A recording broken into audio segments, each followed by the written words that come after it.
Perfect. Let's go.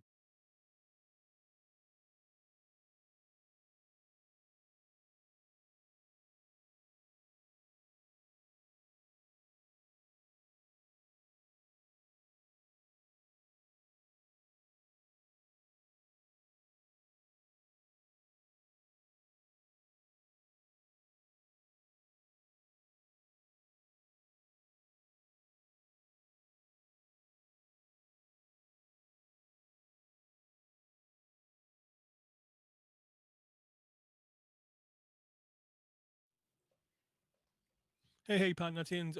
Welcome to Android App Addicts, episode 604. Do not forget, if you want to make sure that you witness this podcast in all of its glory in completely ad-free fashion, it's very easy.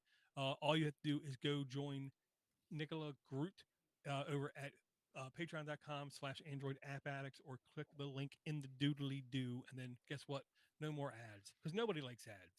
And two people I know who can't stand ads. Uh, One is Ivor, the other is Josh. How is everything going there, Ivor? Fantastic, Dor. Great. I have a brand new phone. It's a Xiaomi Redmi Note 13 Pro. As you can see from my last phone, which was the Asus with the flippy camera. Can you see that there? It's all smashed on the front. Mm. I don't know if it comes out very well. Anyway, so I had to get a new phone, obviously, and it's working out well. I we'll talk about it a bit later, but when I the first thing I did when I got this was basically uninstall 147 pieces of spyware from it. Literally 147 functions and apps that were nothing but spyware.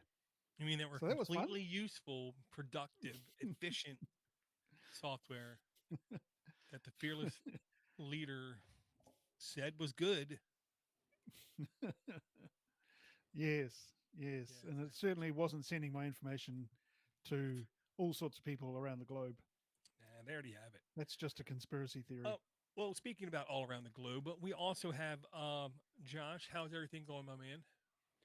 I'm doing pretty well, Dor. I do not have a new phone because it hasn't been 7 years since I got my last one, and I am still rocking the Pixel 6a running Graphene OS. Nice. And yeah, it's having its challenges. Like the I like to do the squiggly finger writing, the predictive text or whatever it is, And okay, you got me there for a second. and Okay. it is it just it's garbage. I can't figure out how to. I spend more time correcting the Uh, words that come out, so, and the phone or the camera is not very good on this phone. oh, well, the dumb question is: before you threw graphene on it, did you verify what it was getting before No, nuking? I didn't do anything on it before I threw Well, it. then you really don't know if the camera's good or not. You just know in graphene the camera's not good. Nah, well, I've done a little bit of looking at other people's opinions on it, and I think it's not very good, which is unfortunate because that's kind of one of the main things that I want my phone for Hmm. is that, and then bothering you guys on Voxer. That's about it. And podcasts on Well, Spotify. even with 50-50, you're in the Major League Baseball Hall of Fame. Yeah, this is true. How are you doing, man? Painful, normal stuff is what I would say. Super happy. I just got my very fake automated email from my fearless leader congratulating me on my 28 years of service. So Wow. now I'm going to not say I have 2 years left anymore. I'm going to start saying it in months. Just Like a baby, mhm, right? Oh, you're exactly. 72 months Right. old. What the Right. hell is that? Right. Right. Exactly. Yep. Just under 23 months. Yep. That's as far I got to go. Mm. Nice. Yeah. It's a precious 8 months away. Oh, yeah. Absolutely. That's the only thing, to look forward to, kind of thing. Except for that, don't have a problem staying busy. I don't know about you guys.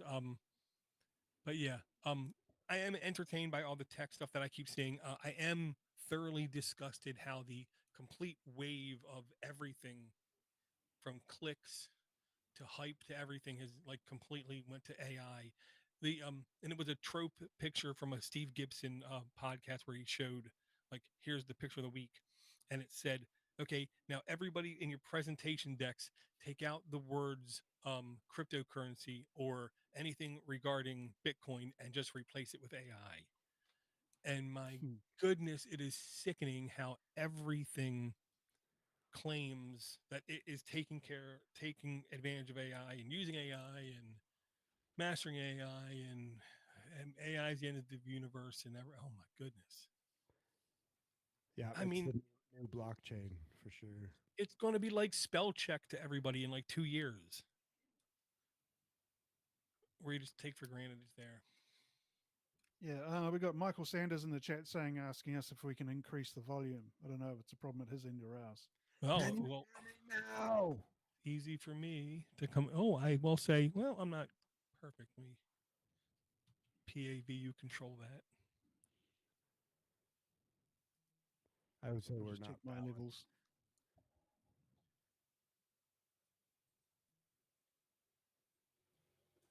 Okay, I've gone up to 100%. Oh, Oh, no, dude, no, no, no. no, no, no! Don't change yours. What's wrong with you? No, because then we would Oh have to no, it was change just ours. No, no, no, no. Then we would have to change ours equal amounts.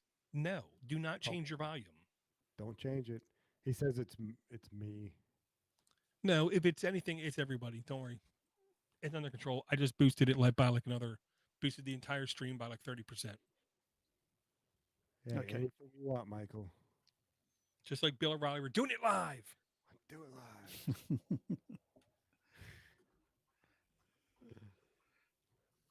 Yeah. So if Except for that, I'll just say I'm entertained by all of the tech things that are happening. I'm shocked at some of the um, things that appear to be common knowledge by people when it comes to some of the technology coming forwards. I'm super happy to hear privacy and privacy concerns sprouting up. I'll say in places I didn't expect it, with amongst people who I didn't think could spell the word privacy. Is what I'll say in like the realm of podcasting that I've been listening to. Yeah, yeah. So I tried installing an app yesterday because I'm learning guitar, and I thought I could try in a couple of apps. I've been trying a few apps to help me with my guitar practice, and there's one app called Tonic. I don't know why it's called Tonic, but apparently it's supposed to help you with your guitar practice. And then I was using it, and for an hour, and used up like 30% of my battery in just that Mm. 1 hour. It was obviously doing something in the background. I had no idea what it was doing.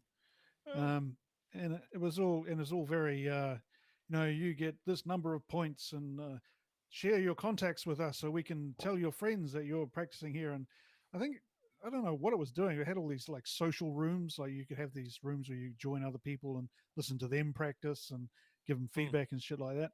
But man, to be honest, I felt really icky. So I just uninstalled it yesterday, almost just after I used it.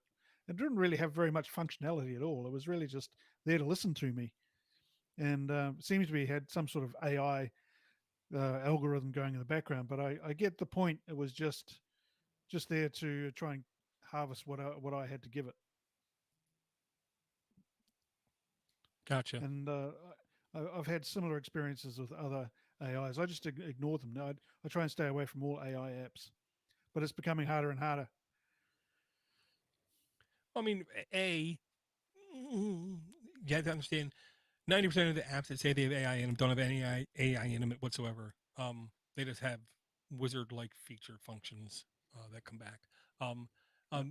and I mean, it's just right now it's just such a marketing gimmick.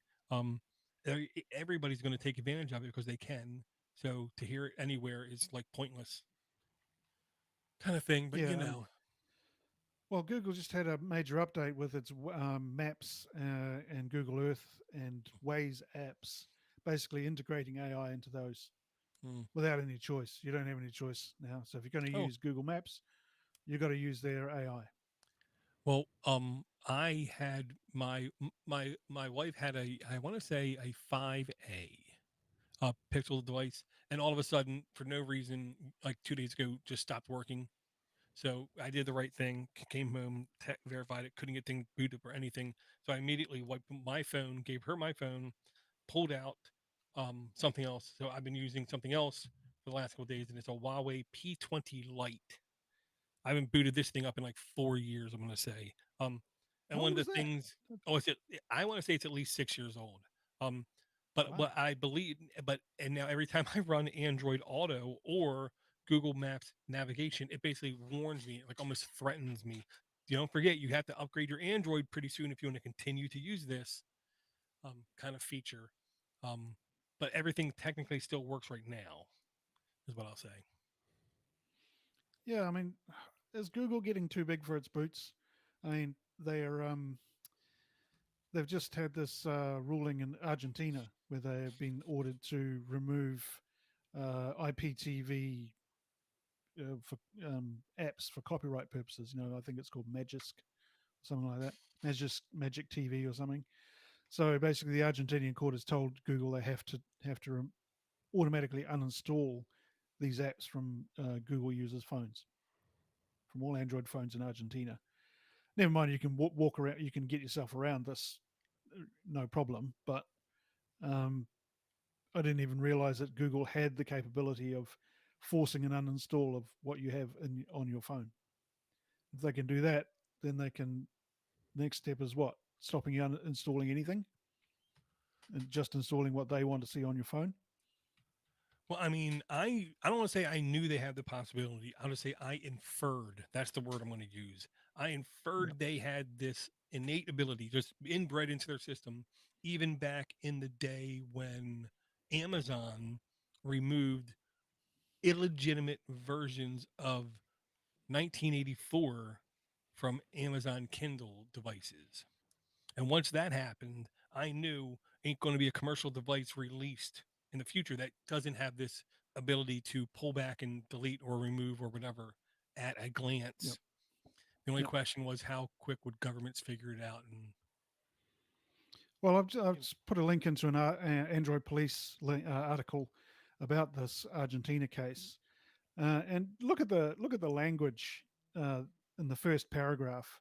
It says, "In theory, buying a device means you can do anything with it that doesn't break the law." I'm sorry, if I buy a device, I can do anything with it, including break the law. It's none of your business if I break the law. And some tools capable of illegal activity also serve valid research, experimentation, and other outright legal purposes. Well, that's true. But I mean, they're couching it in terms of, well, you don't really own your phone. You know, you just got a license to use it. Isn't that the way the Apple's always been? Yeah. Yes, we're well, all like it. yeah, a lot of companies try to follow that model, and only a couple now have been forced to like put their foot down and draw a line in the sand. Hypothetically, it just happened in games where now when you go to GOG or GOG, good old games website, when you buy games from them, it comes complete from the author with no DRM or anything attached to it extra. It's straight Mm. things. So you literally own it. And they literally say, unlike every other service, where when you buy a game, you don't buy a game, you buy the license that gives you the right to play the game on that. Um, Through GOG, you actually buy the game itself and do whatever you want with it. So those kinds of lines are being drawn, I'll say, in the technical verse. I think more and more as time goes on, at least we know where the lines are. I mean, to look on the bright side of life. Yeah. Well, it just got my spidey senses tingling, if you know what I mean. Well, I have Well, some. got something to fix that there. Oh, It's the trope. I was actually having a conversation about this earlier with somebody that like, it's a comment of I don't have anything to hide, and it's that whatever it was in Argentina, they probably took down some drug dealers or whatever, like oh or we've they got blame it on child porn or something. well yeah, and so then people say oh that's great, they need to be able to take those guys down, and I don't have anything to hide, and that's you're just giving that permission to abandon your own privacy and it's going to catch up with everyone. So you can't you can't just say I have nothing to hide. People need to be aware of their privacy. And when you said that Google, they come in and they just take an app off of your phone or force you to do this or force you to do that. That's what it is. It's taking away your self sovereignty. And there's just so many people that are still lackadaisical towards these things and just say, oh well, especially if it happened to a bad guy, then that's good. But guess what? It's coming back to you eventually anyway. Yeah, absolutely. They can use it for anything. Doesn't matter if it's stopping pornographers or drug dealers. Yeah, so what? But it can also come after the average citizen who's got nothing wrong, done nothing wrong.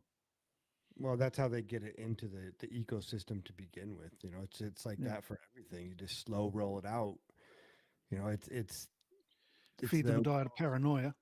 well, it's the Republicans should be censored. Democrats should be censored because what they're saying is wrong and immorally wrong, blah blah. But guess what? It's coming around to you as well. It's not. That's just how Yeah, it starts. exactly. Is fight. Let them do things to your enemies. But guess what? It's coming around. Well, and what I will say, I love how like every generation has the same exact mentality of kids these days, kind of mentality, kind of thing, and how back in our day, whatever. There is a sign of like hope if you actually look for it, is kind of thing. And I will say, there's multiple sources that I've seen in the last couple months say how dumb phones or stupid phones or feature phones, as they used to be known for, are literally making a comeback where you have younger people who are literally like opting out of the Facebook, the Instagram, the Twitter, all that kind of what they call it like noxious level of interaction, and they're literally like going back with older devices. Um, um, Nokia got rebranded and got sold off, and they've been releasing model after model after model in the last couple months. And I tell you right now, some of them look really good as if you just want a literal phone. Um, so I Yep. think Yep. that's maybe where privacy might actually try to find a home again. Maybe. Yeah, I don't know. But this kind of feeds into another topic I wanted to discuss, which was, you know, are we being paranoid about privacy? Uh, everyone else, I listen to a few tech podcasts, Android podcasts, and it's all, oh yeah, you can find us on Instagram and we're on Facebook and we can, you're on Mastodon and everyone's on these social networks and they're all installing apps that use their social media credentials and information and I just don't want to be a part of it. And I just wondered if I'm being overly paranoid. Oh, the easy answer is no. No, you're not being paranoid at all because it's all real. I mean, granted, your data might not be worth a mansion or a car to a company, but it's definitely worth something. Um, Mm. and by just filtering how much data you share, you're literally lessening those other companies. I don't want to say powers they have, but their influence and how much they can do things. So I'm all in favor of being at least privacy aware and like to me, here's a perfect example of a first step. A person figuring out, well, when I get home, let me use Firefox or let me use Chrome for my normal browsing. But when I go to my bank, let me jump on Edge or let me jump on Firefox or Vivaldi or whatever, just to use a different browser kind of thing, just to separate out those kind of things. Um, is like one step of starting to realize and like have the actual recognition of your data is going places and let's like try to influence where they're going. You can Yeah. only control your sphere as well. There's you have to look at yourself first, and then the people that you actually have any influence over Mhm. when it comes to this kind of thing. Like here, there's probably at least 6 people that listen to this podcast, so we do have a little bit of influence there. Well, But that's being generous. and this is one of the main reasons that I wanted to go to Graphene OS, and Right. I mean, I don't necessarily have anything to hide either, but I don't. That's not the point. The point is that I don't need to be fueling this megalith that is Google and any of these other tech giants. I mean, I'm a huge proponent of open source, decentralized products, and I think that's the way going forward, and not being reliant on these just huge, too big to fail corporations. Mm. And that's all they're Well, doing the is other just question is, data. yeah. Well, the other question is, no matter what I do, they've probably got access to my information anyway, Well, through other people who kind know of. me. Well, no. What they do have is shadow profiles of you, where they do Mm. have bits of information here and there that fill in little specks of dust. Um, the word I'll use is Maltego. Anybody in the field instantly, just like piped up hugely, um, kind of thing. Maltego is the kind of thing where I can put in your home address. Like I don't know anything about you, but I know your home address, and it will give me like email addresses, the last time you paid your water bill, kind of information, all of the Mm. vehicles you own and their VIN numbers, and all kinds of like plethora of information because it's all out there. It's just a question of how complete can they fill their profile people. The only one that has been like publicly shown was the Facebook model of shadow profiles in Congress like 4 years ago. And after Yes. that, Yeah. a lot of other companies admitted that we have a similar kind of technology to where we want to have these profiles of at least people we know from this IP or who clicked links from these people to keep track of. Yeah. So Well, if I'm yeah, in your contacts, for example, my wife is on Instagram, and so is my daughter. Two of my daughters are on Instagram. So because I'm in their contacts, my information's automatically been shared with Meta, Mhm, and everyone I know is also probably mhm, their information has been shared with Meta as well. So right. there's very little I can do to actually shield myself from these Well, I mean, best you can do corporations. is when they send you links, you open them up in an isolated environment, not your normal environment, and then Mm. immediately leave that environment.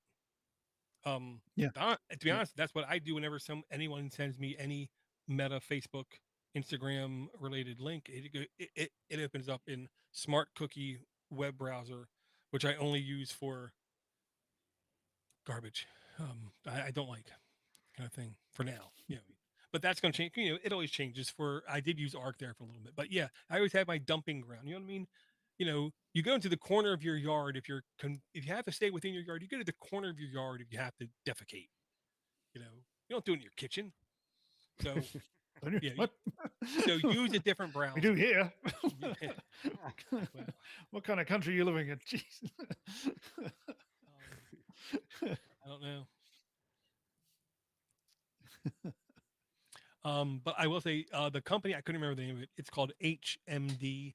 HMD is the name of the company, basically taking over the Nokia name. Think of what happened to RCA when RCA went kaput. They basically sold the name RCA. Same thing happened with a couple other companies in the past, but Yeah. they decided we have to, after Microsoft bought and then sold them, we can't do the phone stuff anymore. So they basically sold everything, and these are the remnants of those companies. HDM, they've literally made some very, they dare I say, sexy looking, not smartphones that have really good colors and really good patterns on them, really good buttons. Definitely, some of them still use the T9 keyboard. If you don't know what I mean, all I'll say is you have to hit the button a lot. For the word hello, it's more than just 5 button presses. It's like 12. So it's different. But also one of the things that they did was they also are planning on releasing, it looks like, a completely repairable phone to where you can easily on the phone take it apart, get into it, pull out the battery, pull out components, replace components, so when the time comes, maybe you don't have to buy a complete new phone every time. And Yeah. any company That's doing awesome. this to me is a good idea. You know what I mean? Yeah. So is this a feature phone, not a smartphone? From the This one has the form pictures it factor looks like. of what looks like an Android phone Okay. Yeah, it's a smartphone. Yeah. from But from doesn't at it least the strike you spec. as weird that if you want to have a safe method of communication, if you want to use a phone, if you want your children to use a phone, you have to give them a phone from 10 years ago, maybe even 20 years ago. We have to revert to technology that was all the rage 20 years ago. Why can't we use modern technology safely without having to share all our information on it? I think is, people going about how Windows is totally insecure and it's a horrible system to use, but like 80% of the world's computers run Windows. Um, I think we're looking at the same problems with Android. Well, maybe Google's influence on Android. We Yeah. don't. Well, I mean, it was said, I don't even know how many years ago now because everything's such a blur for me. Maybe 6 or 8 years ago, data is the new oil. And a lot of people just took for granted, oh, yeah, data's the new oil. Yeah, yeah, yeah, yeah. No, no, no, no, no. You don't understand.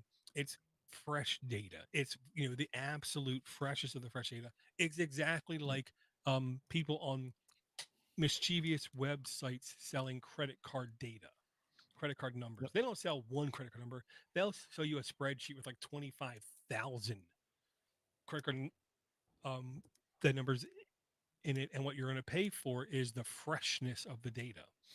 Same Yep. thing with advertisers. Okay, every time now it's these automated systems decide what ad to show you when you click on a recipe page, and you got to look at 18 ads before you can actually get to the recipe.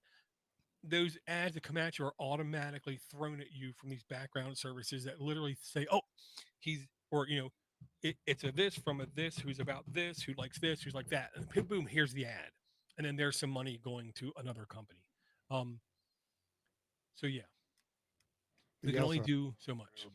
you also have to go through 56 paragraphs of the story of the recipe and how it came from the grandma and how good cabbage is for your gut buddies. And I mean, just show me the recipe, for the love of God.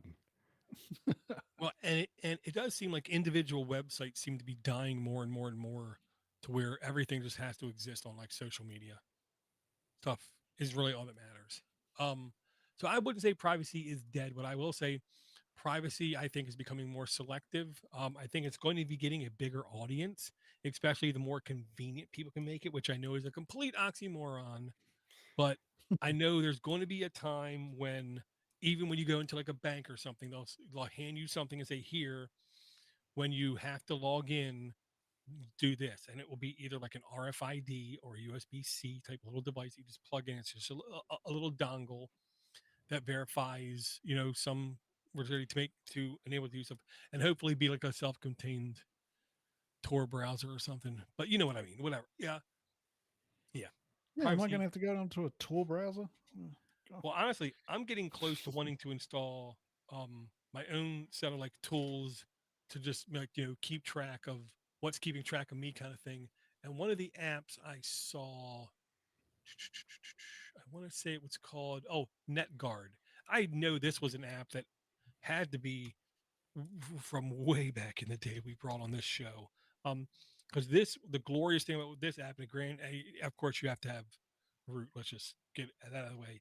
But you can literally block internet access per application level. So hypothetically, I really want to use this calorie counting app, but I don't want it to have access to the internet. I can literally use an app, something like this, NetGuard, and it will say, okay, well, this app, you don't have access to the internet anymore, and just cut it off. Does it work like a VPN? I mean, yes, in a sense. I'm pretty sure it will install itself as like one of those core VPNs in Android, and that's why it needs root access.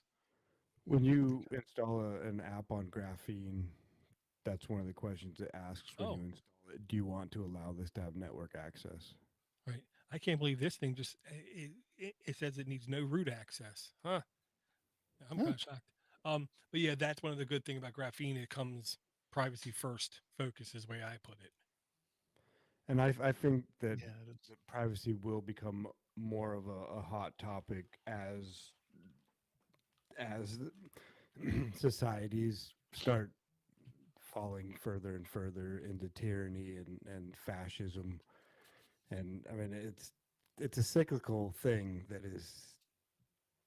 has been going on for millennia, and I don't think that we're going to. I mean, maybe not our generation, maybe the next one, but I don't think we're going to get through without a collapse of one or two dynasties and empires. So I think people will start to, well, I don't know. Hopefully, they'll start to realize, okay, it's not about it's not about the not having anything to hide. It's about not succumbing to Big Brother, basically. It's about I have nothing I want you to see. I'm in control of what I want to be in control of what I share with you. If if there's something I want you to see, I'll share it with you. Don't take it. You have no right to take it. That's what it's about for me. Yeah, and they take it honestly, at least in this country, for monetary values. In China, they take it because they can.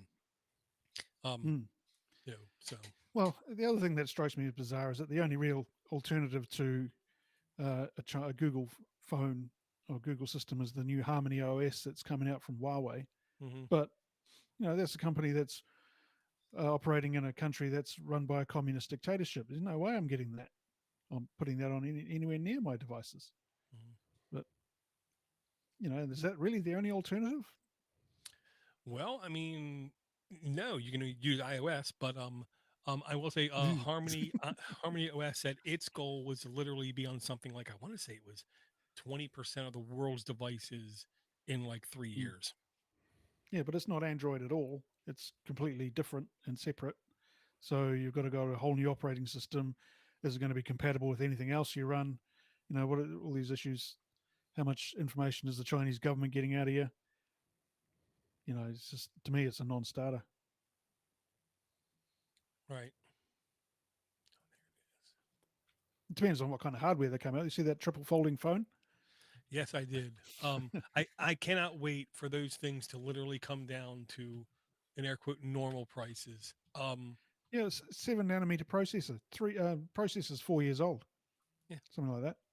Well, this again is like almost 8 years old, and there's certain things it does where it actually does it pretty good. Now what I will say, going back to like one of the first things you were talking about, having a app misbehave.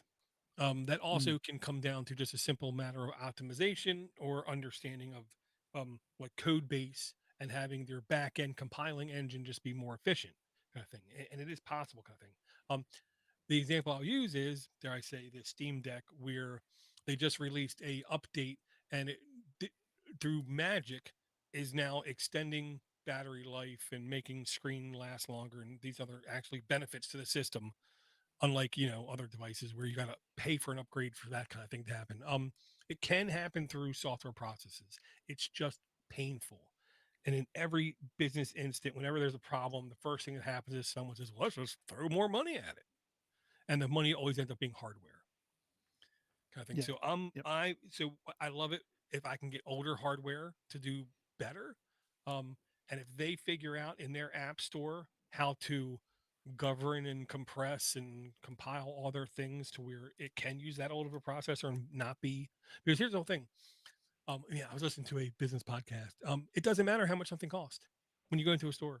It doesn't matter how much something costs. What matters is Mm, how presentable is it to you to buy. And the more presentable it is, the more it doesn't matter what the price is, the more you're just going to buy it, kind of thing. He was like, because everything is out there selling for any amount of price. eBay knows this.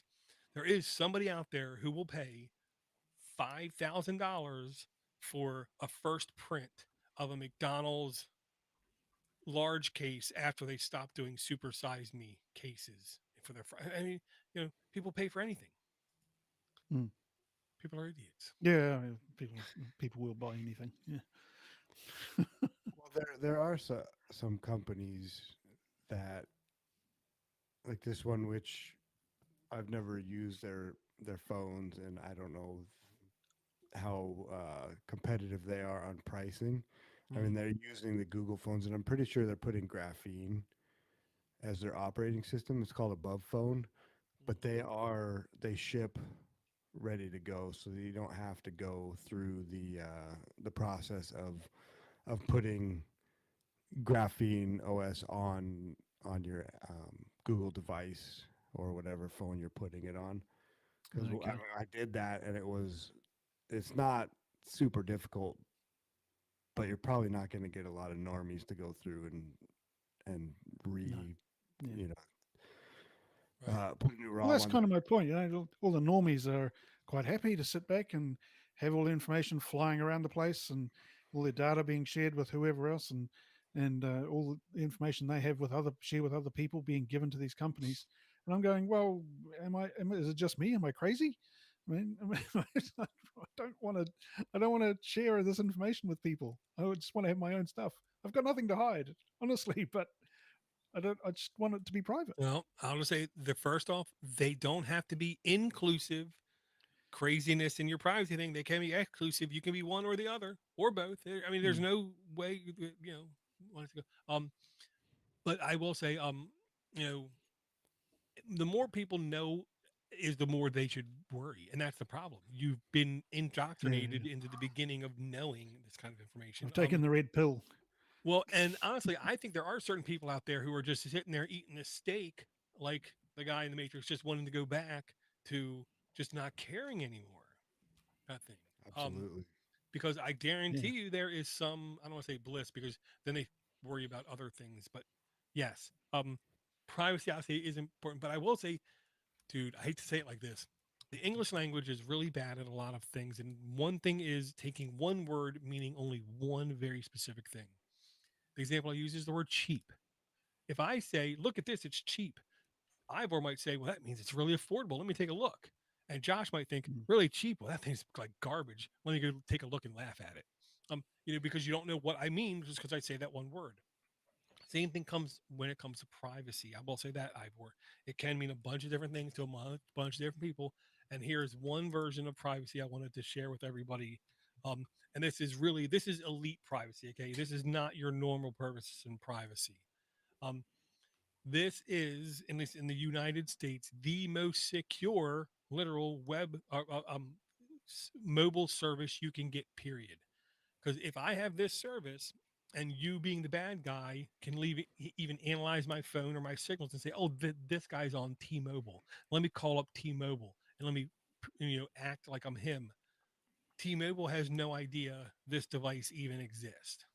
I don't know how this guy behind this company got this arrangement, but if it's a Verizon device, T-Mobile device, whatever device, it's not. It's now his device.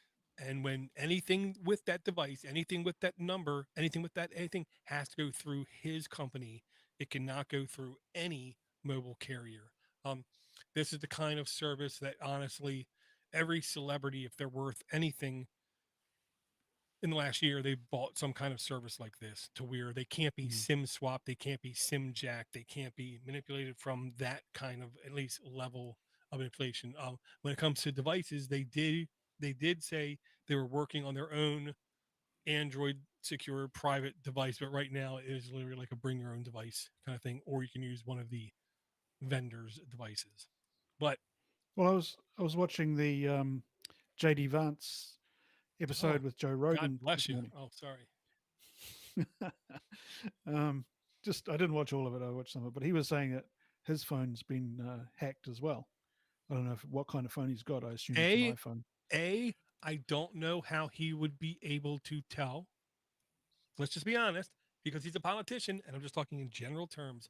Most Yeah, politicians, yeah, I wouldn't be able to tell if their phone got an update, if a bird crapped on it, or if they got hacked.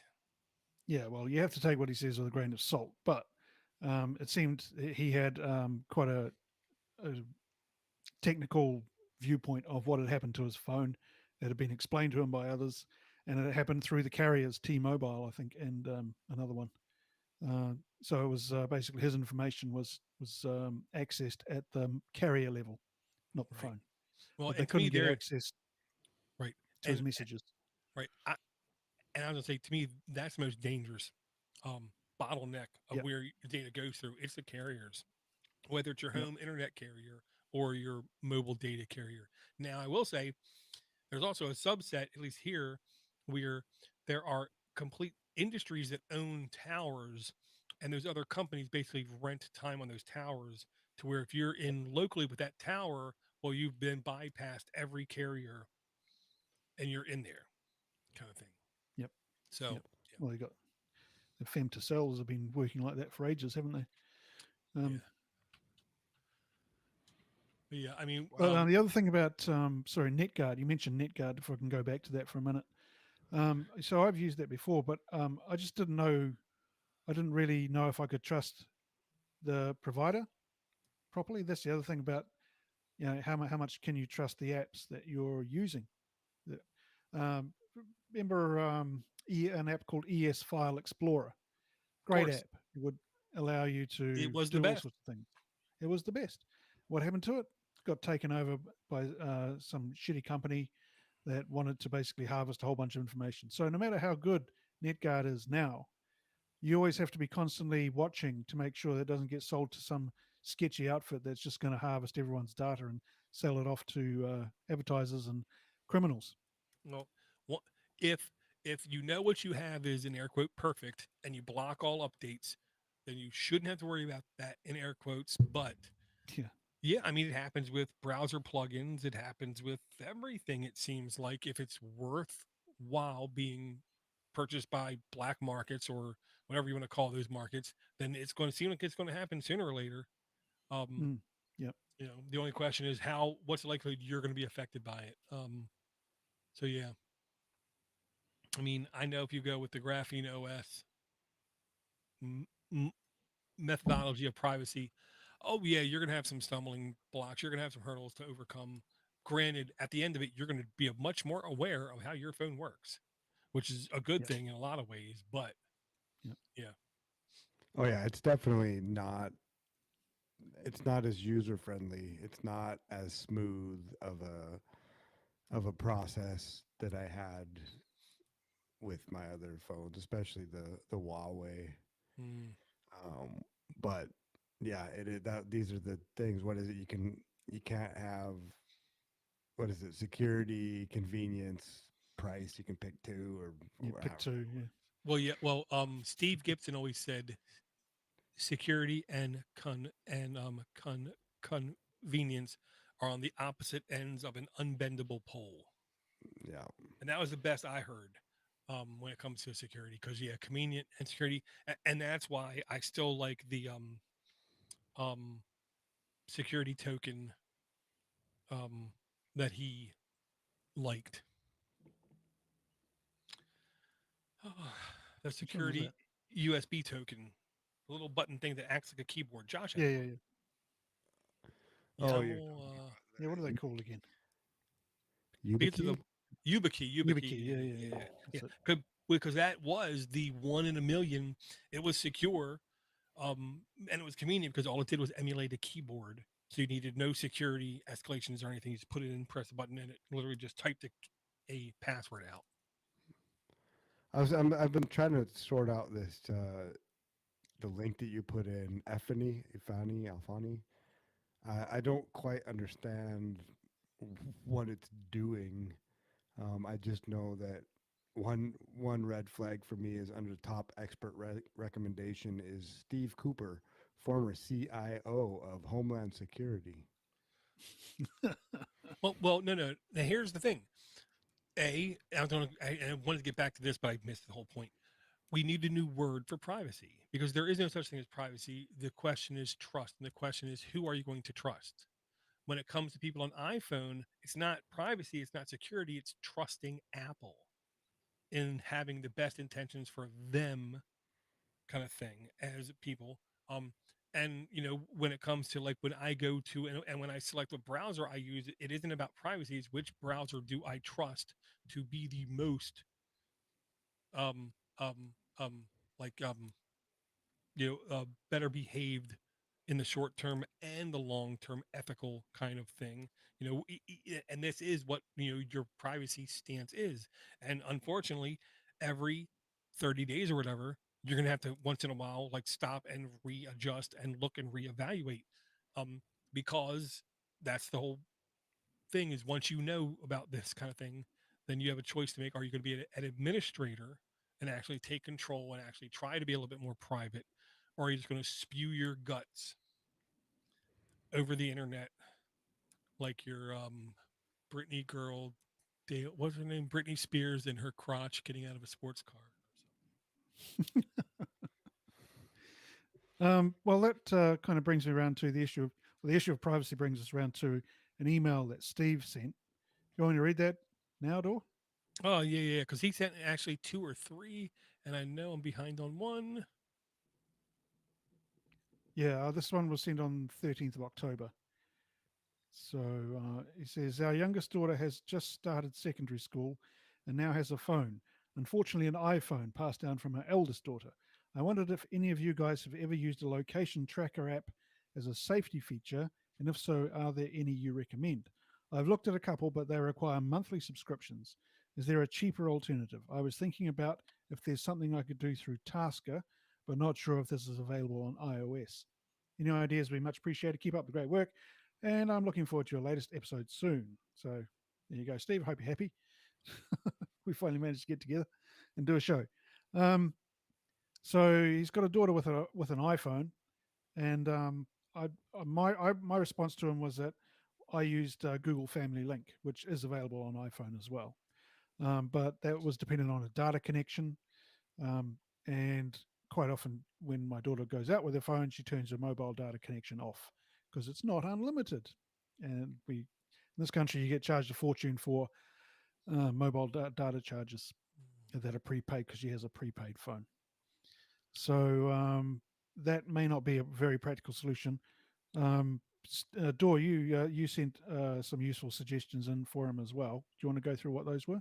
Well, I mean, first I'll say my golden rule with any of these kind of things is you always want to first go with the first party thing whenever possibly plausible because if it requires possible like life and death kind of circumstance, like is my kid dead in a gutter kind of thing, you want to Mm, make sure the damn thing works. And because of that, you want to always go with a first party solution because it's going to have root.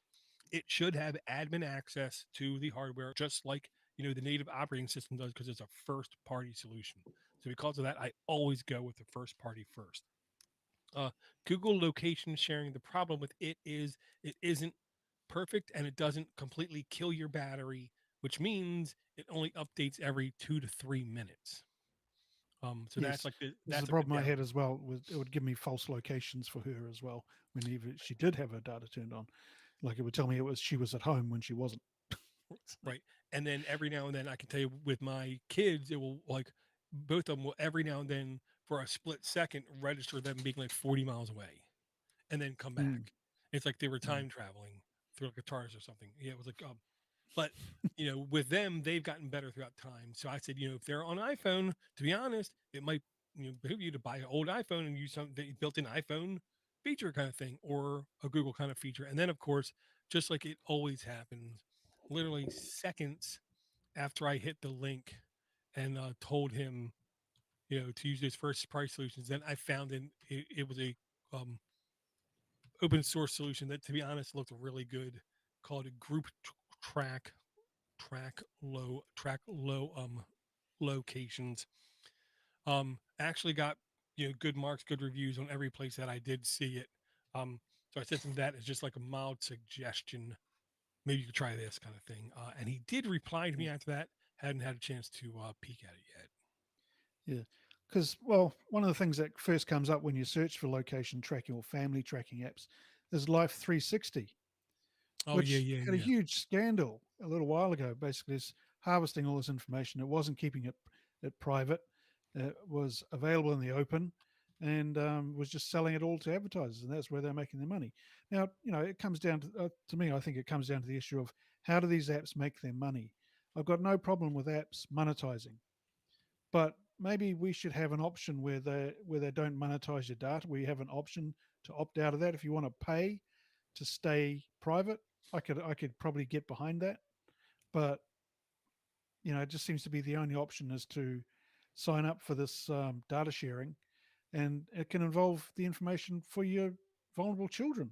as well. And you don't really have a choice. If you want to use the app, you've got to sign up for this data sharing option.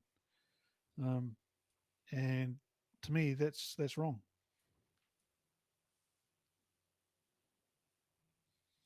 Yeah, I mean, they always do that kind of thing, especially when it comes, and they always like prey on the vulnerable. Dare I say, almost like the coffin uh, Yeah, salesman kind of thing, where they know if a parent wants to track a kid, they'll do almost anything, pay almost anything, give almost anything up, including their personal liberties, if it means I can, track them. yeah, And Well, Eric and said something finally mm, that was useful in the chat. He said, if an app is free, you are the product. well, yeah, I mean, if anything's free, your actions or you are the product. Um, and yeah. But I want to opt out of being the product. I want to use the product, and then if I have to pay for it, I will. But But give me the option. choosing the product as well, right? Like Mm. you just have to say no, and that's you're voting with your usage or your checkbook. Checkbook. Does anybody use checkbooks anymore? yes, Not to date myself, but that's how I got through high school. Thanks, Ivor. Yeah, I mean, you just have to say no and don't use it. Yeah, yeah, absolutely. yeah, I mean, and to be honest, it's going to take, I think, a lot for people to really come to that realization of things are free for a reason, because they're taking whatever that we're doing and they're churning our information into a sellable product for other people, and that comes with everything. I almost remember rejoicing about the idea of, well, um before the Google devices came out, there was the rumor mill that Google was going to give away phones for free because they were going to be able to get so much data off you that they would be able to basically pay for the phone itself, and that the phone Hmm. itself would be free. And that was the kind of thing, at least going into it, you were aware up front that, so when back in the day, I remember thinking how smart it was, because that made sense, because at least it let people know. It was being honest about them, being upfront kind of thing about phone and about privacy data thing. And now it's just, yeah, everything just sucks everything down. That's why I still think, and I still haven't heard anybody correct me, this is the only podcast, period, that mentions the privacy features and the data features of Android applications. We try to, when we mention Android applications, because that really is important to at least some people. You know, what what data is this application sucking up, and what is it doing with my data? Yeah, I think we're not alone. Yeah, but as I said, there's a huge crowd of people out there who just have no idea this sort of stuff's going on, and it's a bit frightening. Anyway, Well, I mean, look on the bright side. The companies are making plenty of money off of people dumber than you. So, it's a small number of people. as far as I'm concerned, they're getting bad data because they're getting data from dirt. Well, what was Yep. the Carlin line? You think about how dumb the average American is, and then realize that half of them are dumber. Mm-hmm. Right, exactly. Yeah, I love Carlin. Cool. Wasn't that the Obama phone you were talking about earlier, Dor? The Obama phone? The hell are you talking about? It wasn't government subsidized. Well, was that that wasn't the one that Google wanted to give away? Obama phone? Oh yeah, isn't that a thing? Am I making this up? I'm pretty sure you're making your memory, just making something fictitious up and going No, with I it. think it was that Obama wanted to give everybody a phone, or Oh, no. San Francisco gave phones away to every homeless person. I remember that. That turned out to be a genius idea. The homeless people basically just went and sold them and took their money and got heroin and everything else. somebody help me out about this. Okay. I've never heard of it.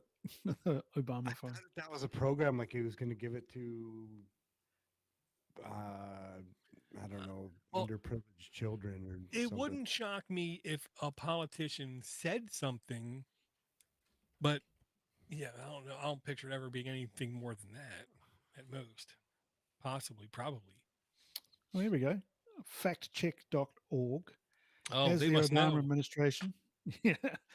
This is back in 2009. Has the Obama administration started a program to use taxpayer money to give free cell phones to welfare recipients? Answer is no. Low income households have been eligible for discounted telephone service for more than a decade, but Oh the yeah. program is funded by telecom companies, not by taxes, and the president has nothing to do with it. Well, there you go. Fact check says so, so you must be right.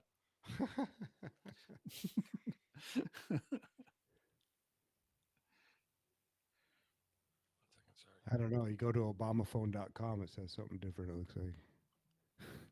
Yeah. Tell you what Google could do to improve its platform, or the Android platform, is to improve the bloody Play Store, the App Store. I hate it with a Well, passion.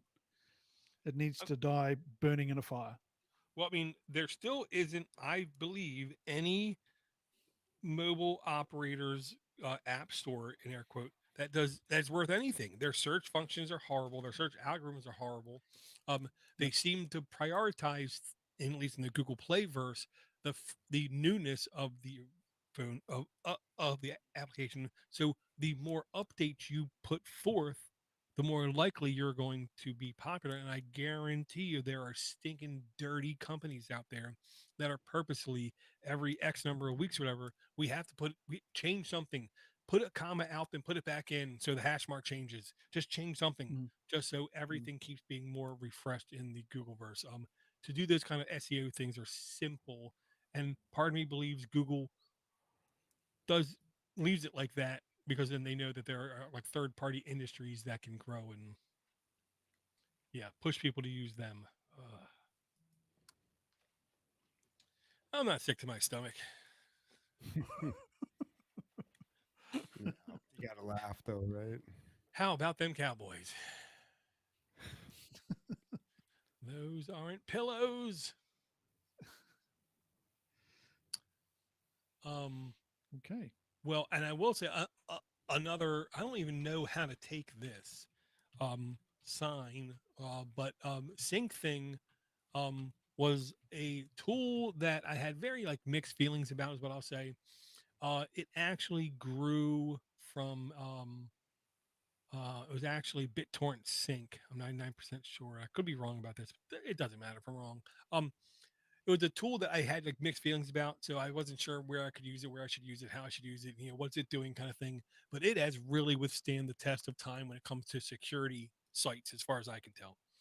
So I said, well, let me take my portable handheld devices, let me install RetroArch, but let me have a system in place that automatically synchronizes all of my game saves, all of my save states, all of my high scores, if you will, kind of thing, from device to device to device without zero effort. And I use Sync Thing for it, but unfortunately, literally a day after I decided this is what I wanted to do, when I went to the Sync Thing website, um, the link wasn't working, and it wasn't working for like 2 weeks, literally for at least 2 weeks, and then finally somebody pointed me to this link, and it was from a maintainer of Sync Thing on the official Sync Thing forums, mentioning how they basically aren't going to update the Google Play app anymore, which sucks. But I got it in time, is what I'll say, and it still works. But yeah, these are the kind of things I do not like seeing to open projects. And I'm not going to say this is the perfect um, example of an open source product, but I know it's definitely more open than not. So what did it do? Sorry, all I heard while you were going on there was wah wah wah wah wah. Well, what's SyncThing's main goal is to be as simple as possible for you to basically install this on anything, Windows, Mac, Linux, Android, anything, and you could select folders to basically synchronize them across. Cross devices Yeah, and it didn't or matter what cloud network platforms. you were on or anything. It Right. just seemed to work like magic. Okay. Yeah. Sounds like something that would be useful.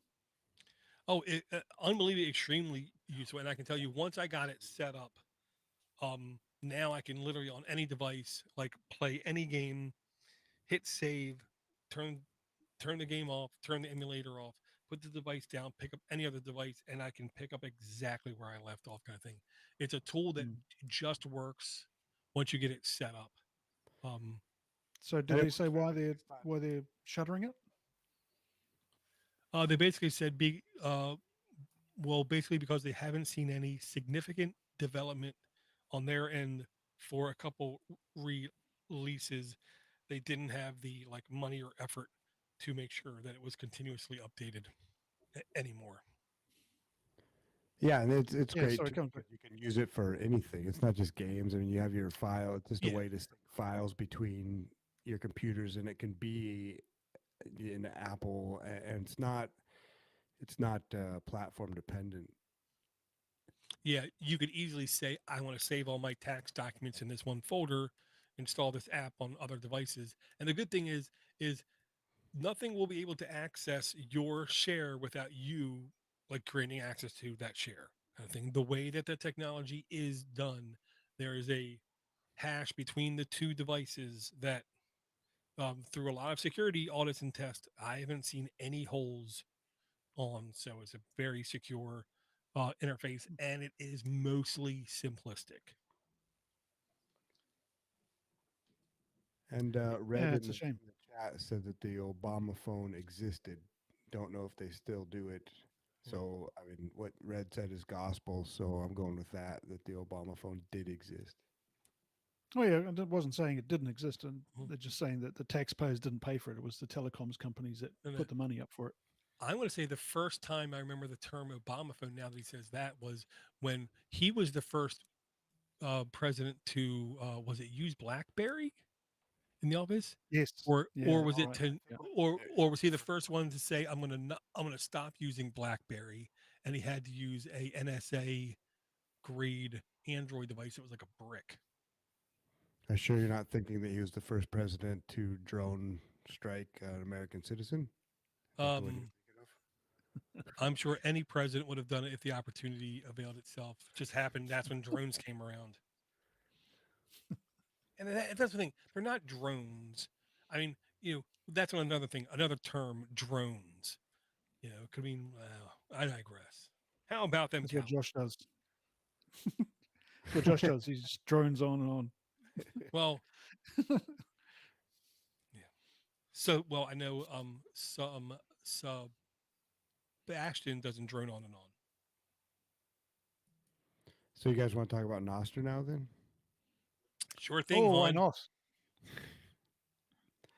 If you want to talk about decentralized and taking your data away from big corps, I mean they can still scrape it, but that's one way to get off of Facebook and Twitter and whatever other LinkedIn. Apparently LinkedIn's a social network. I never knew that. I thought it was just somewhere you put your resume. It's a job resume social network. So it's like, imagine everybody dressed up to go on an interview in the social network, and that's what that is, which means everyone's lying to themselves. Yeah, and just I boring. had a good description the other day. It's where you Yeah. post your work sona. Your work Mm. sona. just a landed Leverage. douchebaggery. Yeah. Leveraging insights to deliver customer outcomes. Hmm. That's right. Just a landed TPS reports. TPS reports. Yeah. The old TPS report. That was a great movie, wasn't it? Office Space. So course, underrated. Yeah. Absolutely. Yeah, it was Mike Judge, wasn't it? Yeah. Yeah. Mike Judge, and I loved. Well, Mike Judge, he was the manager supervisor at the place with Flair. Wasn't Applebee's. Oh, was he? Was he the guy who played the Yeah, he was manager. Brian, Well, yeah. I'm not look. I'm not saying you have to want more. You have more flair. I'm saying you should want more flair. That guy. That guy. Yeah. And I've heard some really good interviews with him over the time. That's what I'll say. Yeah. Smart guy who got really burnt by Hollywood a couple times and said, "Well, no more. Yeah. That's not going to happen again." His that's tales from the you don't want to swim in. no, his tales from the tour bus series is absolutely superb. Hmm. It's absolutely hilarious. And it's all based on true stories. Hmm. Nice. Well, it's also Idiocracy. I mean, Idiocracy, again, another classic. yeah, King of the Hill. What else did he do? He did King of the Hill, Office Beavis and Space, Butthead. Beavis and Beavis and Butthead. Butthead. Yeah, Frog baseball. That was season 1, episode 1, Frog Baseball. Nice. For some reason, I know that about a couple shows. Like the very first Muppet Show was subtitled "Sex and Violence" because Jim Oh, Henson was sick and tired of not getting attention of the you know reviewers of the content who would say what can and can't be on television. So he said, "Well, I'm going to call it Sex and Violence." Wow. But I digress. How about that conversation killer? How about them Cowboys? Did you know in the Ukraine they have North Korean soldiers now? What? don't care. Well, if I was North Korean, I would care. But if I was North Korean, I guess I wouldn't know. Yes, and guess what? Whatever you see on the news, they're lying to you. Do we want to talk a little minute about email? Sure. What about email? Needs to die. Email Need- needs to die. It died 20 years ago. Well, Microsoft has just shut down third-party access to its Outlook service, mail service. So if you want to use Microsoft email, you have to use the Outlook app on your phone. You can't use a third-party app to access your Oh, Microsoft email. gotcha. So this is where I think Google is going to go, and anybody else who does email, they're going to force you to install their app rather than using one app for multiple email accounts.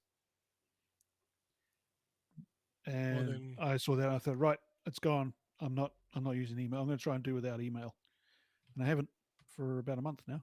I think a Gotcha. couple of months. Well, I mean, it was kind of like how Josh was saying a little bit earlier. Is it almost isn't when it comes to privacy? It's a question about getting everybody else on board. So just because you say you're not using it anymore, that means that now everyone who has to communicate with you, you have to figure out ulterior. I'm just making their life difficult. Right. Well, kind of, yeah. But I will say, and what a coincidence when this kind of thing comes up because Mozilla Thunderbird is literally like I want to say it's either just got into beta or just got like past initial beta to where you can get Mozilla Thunderbird on your Android device installed and up and running. I will say Thunderbird again on desktop with the plugins, far superior than anything I've ever ran on Outlook or Outlook Express or Pegasus Mail or any of those other desktop clients. So I really want that Android client to be successful, but if clients start requiring you to lock in from certain interfaces, wow, not good for anybody involved, in my opinion. No, and that the link that Ivor put in from The Verge, it says Microsoft's new Outlook security changes impact third-party apps and Gmail integration. And that is one of the funniest things I've read in a long time, that if you have Microsoft and security in the same sentence, that's hilarious. It's an oxymoron, really, isn't it? Yeah. Yeah, it's unbelievable. Well, I've been using Proton Mail now for a while and paying for that service. We've talked about this before, and just Yeah. I really like it. And I'm a little bit afraid of a rug pull of some kind, or them splitting their services and then saying, okay, you were using this and now you need to pay an extra $5 a month or whatever for it. But they don't integrate into Firefox or Thunderbird directly, and you have to have a Proton Mail bridge on your computer because of the encrypted email. And so it's a layer. It's only my understanding is it's only encrypted if you're sending to other Proton Mail addresses.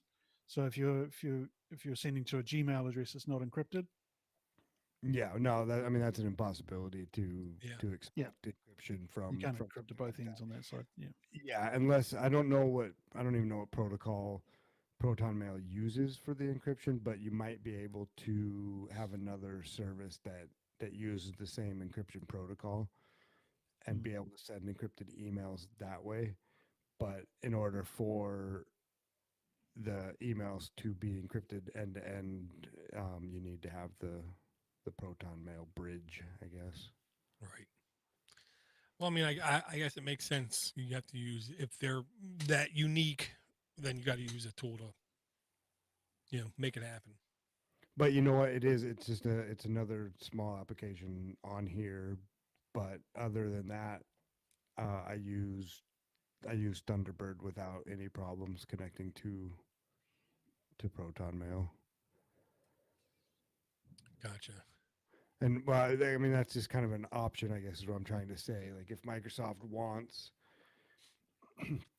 but Microsoft they don't care about the security. They never have, or they wouldn't still be using the same kernel as they were using in Windows 95 or something like that, and just Exactly. Yeah. building this huge skyscraper on a sand castle. Yep. That's a good way to put it. Hey, thanks, Ivor. Anyway, no problem. Anything else I can bring you down with? Well, I am interested in what your long-term solution will be if you're eliminating email altogether, because Encrypted messaging like Signal, I think, is the future. I yeah, think but if you want, you need to get in touch with your I don't know, whatever your Lawyer. clinic or something, and yeah, I don't know. phone I don't calls. know what the solution is. Yeah, phone calls, snail mail. How's that? People can actually write a letter. Or you could just tell We just bring back. your tell your wife ping them on Facebook.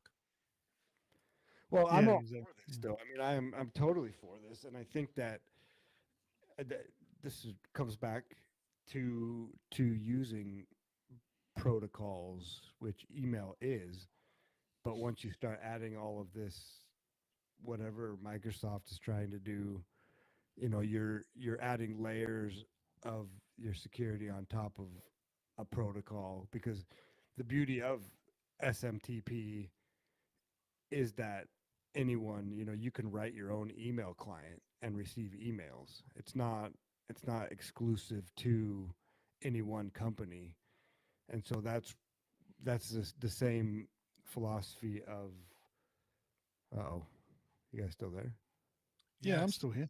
Okay, something's going on with the ninja here. No, we're back again. That's the same philosophy of not philosophy, but Yep. Nostr is also a protocol like that. So it is possible that email could be replaced by something that is a Nostr Decentralized. type, yeah, a Nostr Yeah. type Yeah. client, because once you do have these protocols established, then you can do whatever you want with them. They're not proprietary. Yeah. It's all open. Yeah, I think though the thing is that I got my chimney cleaned the other day, and the guy who did it, the first thing he wanted to know was my email address. Hmm. Now that was ostensibly to send me the invoice, but I knew that email address is going to be valuable information for him, so he can sell it to other people or other organizations that want to know email addresses of people who live in this area, and so he'll probably sell it to a broker. Um, and so that's why I use the Proton Mail, but I only have like 5 people that know that Proton Mail address. I keep that locked down. Do you want to give it out here? Well, Well, but that I sounds get like I get no spam. a really good reason to use Firefox Relay. Yes, Firefox. I must try that again. Actually, just try Well, if using you're that. using, I mean, if you're using Proton Mail, if you're comfortable with giving them, I don't know what it is, $10 a month, something like that. There is also they have an alias service, which is the Oh, similar to the relay. And so anytime I create a new account, I just create an alias, which is some, it usually has whatever website is, and then it just adds some other words to it at right. proton.me, and then that automatically forwards to my main email address. And then if anything goes south, you can just kill that alias and it's done. It doesn't. No one can Mm. see where it's actually going. So you're creating a new email address and a new password for every site. Yeah. Yeah. Yeah. That and to be honest, that's the actual way it should be done. Every time you sign up to a service, it should be a completely unique email address and password. Otherwise, everyone knows half of your login. Yeah, Mm. exactly. But Exactly. And I mean, we're going to be going what? past that anyway. I think that the time of username passwords is probably going to come to an end. Well, As Mm. yeah, I mean, listening to Gibson, they just actually released the standard to where you can migrate your what do they call them, passcodes, um on the iOS and Google Face now. You can make passcodes to websites and services, and the standard now says that it's going to be transplantable IDs. So then the question is going to nice. be is how long will it take the other services to put that into their system? And once they do, then I do see hopefully passwords just being gone, which would be nice. Was that I like think you look. Squirrel that he Mm. was working on? Squirrel is working on it, and he did say he was going to implement that new part in his next version of Squirrel. Uh, it's like he keeps improving Squirrel and keeps keeping it up to date, hoping one day someone's going to realize, oh, if I put this on my website, it's actually really secure. The person's information stays their own. My website can completely hacked, and they have no information on the customers whatsoever, and it's free. Huh? Hard to go wrong. The solution has already been created. Yeah, literally. Mm. Okay. But that's also the Um. cryptographic key pairs too, and being able to use that. Just Hmm. having a public and a private key. That's all you need as well. Right. Security. Gotta love it. Just seems to me that we're trying to stay one step ahead all the time. We're ducking and diving, weaving and dodging, trying to get all these VPNs and measures to keep our privacy secure, and just slowly, incrementally, this big machine keep running behind us, catching up gradually, and eventually you're going to get crushed. That's what it feels like. Yeah, but if you know that it's coming, the people that are going to be crushed are the ones that don't even see it. And this is, Yeah. like I've got a very skeptical, I don't know if you noticed, but a very skeptical outlook on mainstream media and government in general. Really? I hadn't noticed. And people will say like, "Oh, doesn't that make you feel bad?" Or whatever type of like, doesn't that scare you? Well, no, it makes me aware of what is possible and what could be coming. And it's the same with that. It's like the that scene from oh, we scared Dora away. It's that scene from what's that Mike Myers movie? The yeah, baby. Gold member or No, uh, yeah, that's oh yeah, yeah, I know the one. Yeah. what the heck's that? Um, Austin Powers. Austin Was it? Powers, yeah, where he's Yeah. driving that steamroller, and it's just going. The guy's Oh yeah, that's right. and then it's a 3 minute sequence of this steamroller just coming, and he just doesn't get out of the way. And that's the people that are going to be they're going to have the problems, right? Yeah, yeah, yeah. Is the people that just are ignorantly bliss or just don't see these Or things a coming. fish called Wanda, I think, was another good analogy of that. You see that at the end, where Ken is riding a steamroller towards the American bloke stuck in an oil barrel. He can't get out. Fantastic. Another great movie, Fish Called Wanda. Follow us for more of movie recommendations.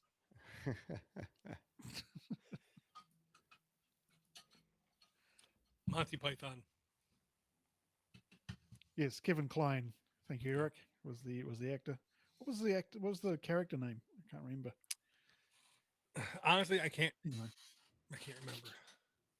Yeah, that's an oldie. Yeah, and that was one. It's quite a Honestly, goodie. when it came out, I had mixed feelings about it. Really? I thought it was excellent. Yeah, because one of the characters had a speech impediment. Oh, of course.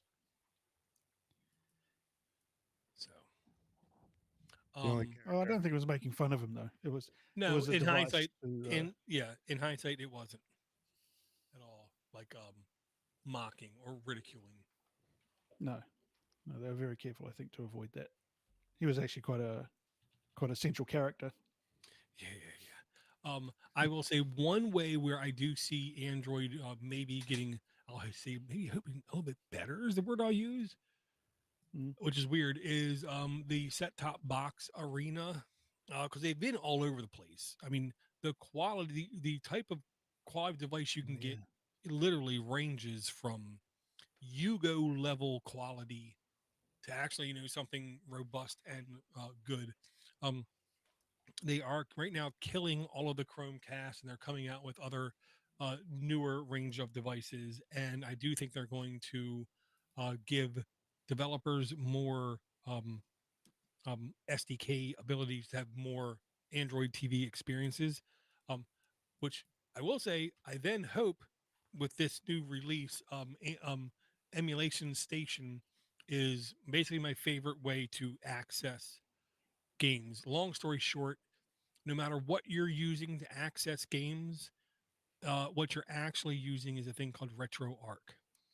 Everything else builds upon RetroArch. RetroArch is the core. It's there. It controls every base feature of every game emulation thing.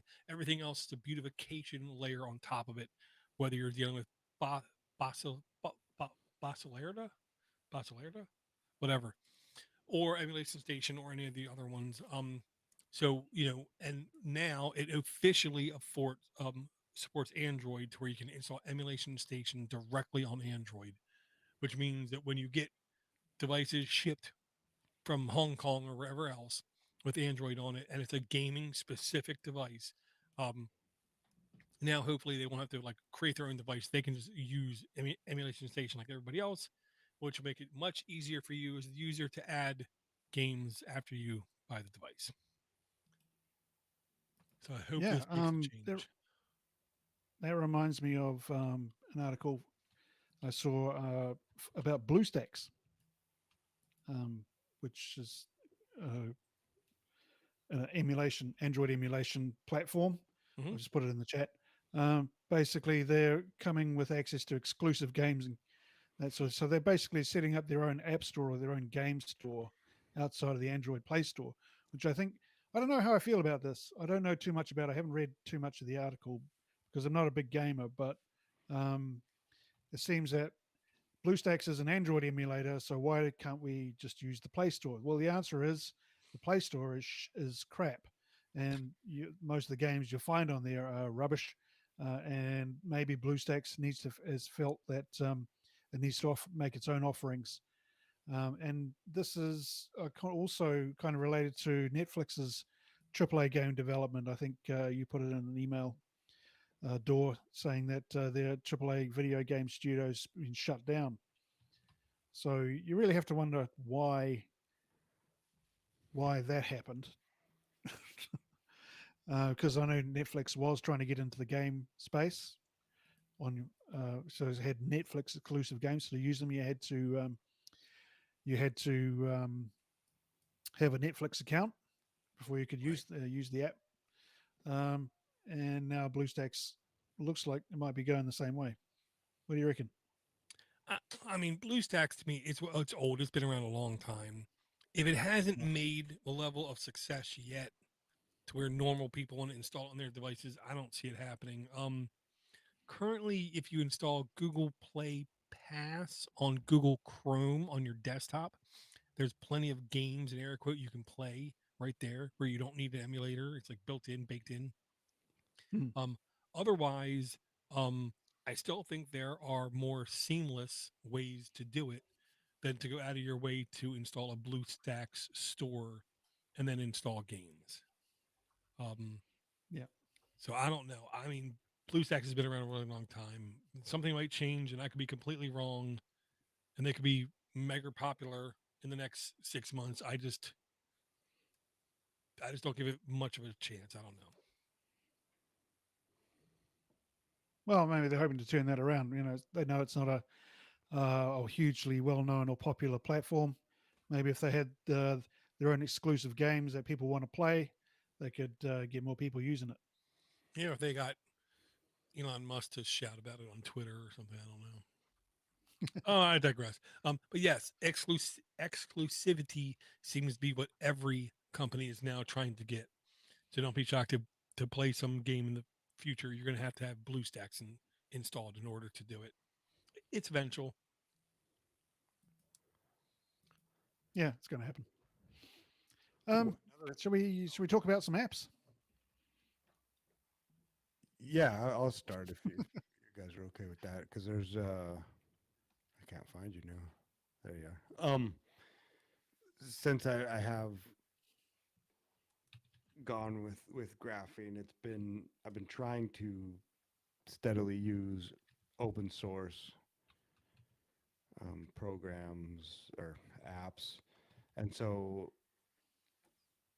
it can be a little bit confusing because I've been using Obtainium, F-Droid, and Aurora for ones that aren't on the other two, and but it's great, and I think that others may like using those two, Obtainium and F-Droid. I mean, maybe most of the people listening to this have already heard of it, but F-Droid is an app store for open source apps. So if you're using Google Play, give F-Droid a chance and see if you can find anything in there that, we come up with links here quite a bit for the F-Droid ones. And then Obtainium is a bit of a next level where you're actually installing apps from source, basically from the GitHub repositories, which is where people store their source code. And so that's a bit of a next nerd level. But there's one that I was looking for, and it's this one's for you again, Ivor, and it's called Zap.store, Oh yeah. and it's an app store for Noster apps. And Okay. it looks Yep. like they have other apps too, and I'm not sure. I think that the developers just need to want to be in in there, or give permission to have their apps in there, so maybe they don't have to be just Nostr apps, because I'm looking at it and it What was that actually called again? Zap.store. I'll try to find Zap.store. it. But it has like the latest releases. The first latest release is Nextcloud. Huh. So I'll see if I can. Yeah. Well, that's the whole principle of Nostr, really, isn't it? And that decentralization. They call it the Fediverse or something, but um, it's not just a social network or a Bitcoin process. It's a whole platform that you can develop your own software on, share it around. It really is truly decentralized, and it's what I like about it. If you want to put an app store on there, you can. If you want to make your own app, you can. It has nothing to do with Google or the Play Store or anything like that. Yeah. So the first line here, I found I'll put the GitHub repo. Uh, and the first line is Zap.store is permissionless app store, which is powered by your friends. So Hmm. it's built on top of Nostr, and it says, unlike Obtainium, which is a great solution that allows to bypass app stores, Zap.store brings the confidence of seeing what apps your contacts interact with. Hmm. And that's one of the things that I haven't dug into, but they're trying to. I've seen a few people that are trying to implement something called a web of trust on Exactly. Noster. Right. And yeah, so you're building your own, it just kind of gives things a little more credibility with Yeah. people that you're following, or you can see. Right. Yeah, Absolutely. Count me in is what I'll say to that. Because I do believe um individual suggestions are 10 times more powerful than any reviewer or any journalist or any sponsored thing ever has happened. It goes back like the old adage of if you want your business to succeed, the most successful way of marketing is literally word of mouth. Nothing can come absolutely, close. absolutely. And everyone in sales knows this too. If you're a Right. salesman and you have somebody come in and they say, "Oh, my friend Bob told me to come in," say, "Okay, great. This is Right. Easy sale. yeah, it's so much easier." Yeah, because the guy already knows. I mean, Bob told him. Yeah, and I mean that's the way that I try to get recommendations. Like, oh, I need an electrician. I'm going to ask people that live around here if they have any recommendations of an electrician. And Right. if I trust them and they say yep, then done. I'm going to go with this person. And if they're wrong, you know who to blame. Yeah, well, exactly. Just punch them in the throat. Okay. Just to make sure I documented that right. I'm not advocating violence. No, and what was the app you also mentioned that began with the letter O? Obsidian. Titanium. Obtainium. I never remember because I Obtainium. always want to call it like infantanium. Okay, obtainium. I love obtainium, but the gimmick is all you got to realize about it. It is for the most easiest way I found to use it is literally just when you find an app and it sounds like it's really cool and the link is to a GitHub place, you literally just take that main GitHub link, you go into that application, paste it, and it does a pretty good job of digging through the GitHub URL structure and can figure out, oh, well, here's the APK. And then sometimes it might ask you to select what version of the APK you want to use. Yeah, that's But where it it gets works really good. hairy. It does. Yeah. And I've had it sometimes where yeah, it doesn't search that tree very well, and you actually have to find find the proper URL with the APK that is Yeah. there, and then it has like 6 different versions, and it's not like Linux, Windows, Fedora, whatever. It is just kind of a nondescript. I'm not really sure which one I should be picking.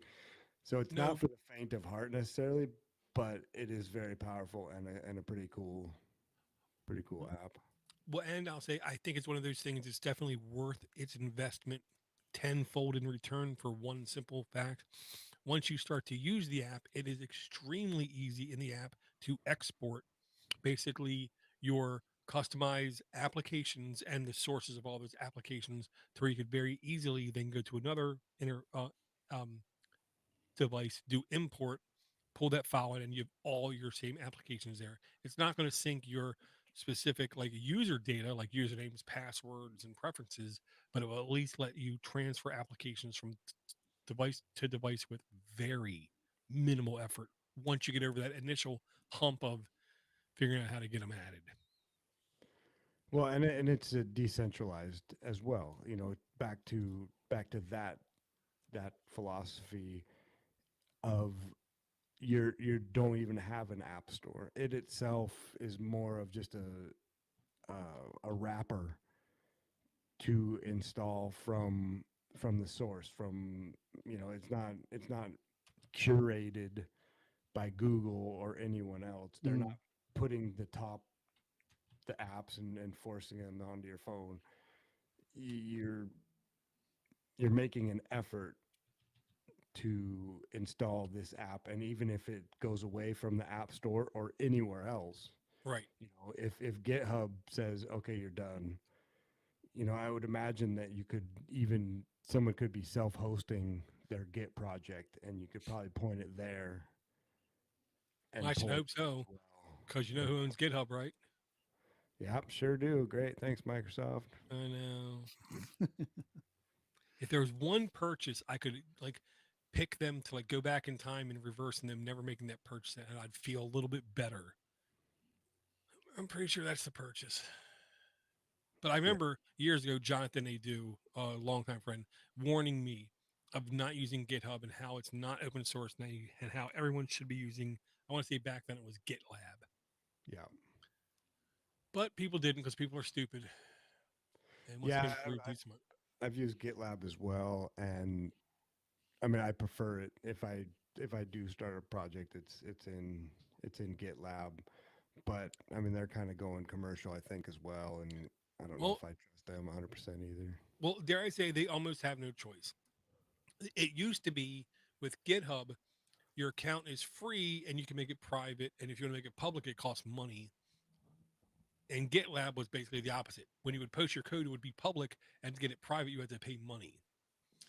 I'm oversimplifying it, but that was basically the difference between the two to a lot of users. What they didn't know was the code behind GitHub was very closed source, where the code behind GitLab is supposed to be, from last I heard, completely open source. To where if they decide to go private and close everything down, we'll be able to basically fork the code and have the exact same interface up and running in 30 seconds. Yeah, and there's bounties they called Yeah, yeah, yeah. in Oster, and one of them I'm trying to look it up here, but one of them is for quite a bit of money, and I believe it's by Jack Dorsey, who's Hmm. on Noster now, and yeah, okay, here it Didn't is. he release Blue Sky? Shouldn't Yeah, he be on Blue Sky? No, he did. But then yeah. literally like 6 weeks later or something, he said, it's dead to me and basically Wow. abandoned it. So Wow. this is from Reddit, but this is what I've heard before too. Is that he said a 1 billion sat, which is 10 Bitcoin, bounty for a permissionless alternative to GitHub based on Nostr. That's that's a good amount. That is a good amount, and it I would be like a money. fantastic project too. Huh. I like money. So yeah, if you're talking about your 23-month, 3-week venture, if you want to get into some coding, like you said, uh, you could look into Noster bounties and Okay. work on some of that stuff. First off, I don't know if I have enough caffeine to be able to suffice such a task. I'm literally on the verge of going again to liquidcaffeine.com and buying jugs of caffeine with like pump handles, like the old fast food pump handle for the ketchup, to where every time I fix a drink, I'll just go and go and put like 2 mounts of caffeine in my drink. Um, but yeah, I That sounds mean, a lot like Idiocracy as well. I'll just I'll just paraphrase a genius dead comedian. Um, I used to do caffeine. I mean, I still do, but I used to do caffeine too. But he was talking about drugs, and caffeine's a drug. So, look, That don't sounds hate. like Bill what's Hicks. his name? But yeah, Bill Hicks. Well, he's dead, and comedy moves on. So, I will say there is literally one game I wanted to bring today, only because nostalgia is a hell of a drug. It's one of those things. It can cause Especially at our man. age. Well, it can cause a man to do basically anything. Quick tangent because I love tangents, and I actually finally actually learned how to spell tangent correctly the other day. But I digress. Um, Nostalgia. The term was coined when a doctor was traveling with a man back from a war at least 100 years ago. I want to say it was like 300 years ago.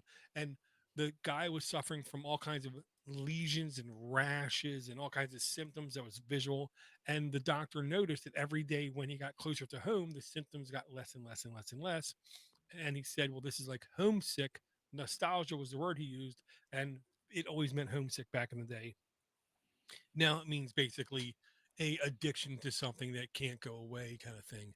Um, so if you played anything like, I will say, Diablo 1, maybe Diablo 2, and you really like that kind of view onto a game, this, I will say, is going to hit every single spot there is. It's called um, Heroes of the Kingdom Tales 1, because they definitely have multiple stories to go along with this. Top down, three quarters view, click adventure thing where when battles happen, you basically equip your sword weapon and you basically click once and your guy just goes and swing, swing, swing, swing, swing. Um, and I'll say again, this is the kind of game where the bigger the screen, the much, much, much more you will enjoy this. Where if this is on, let's say, an Android TV device and you literally have it on like a 60-inch TV, this would be even more immersive and enjoyable, I will just say, because I do think it would take advantage of such resolutions. And right now, $6.99, it was literally free less than like 12 hours ago. And you would know this if you were in the Android App Addicts Discord chat. Just saying. And so maybe you want to add it to your wish list, and then when it comes back on free, you'll then know and be able to click it and just say I own it and not have to worry about it. It's free for me, Oh, showing okay. as zero. It was $10.99, now it's $0.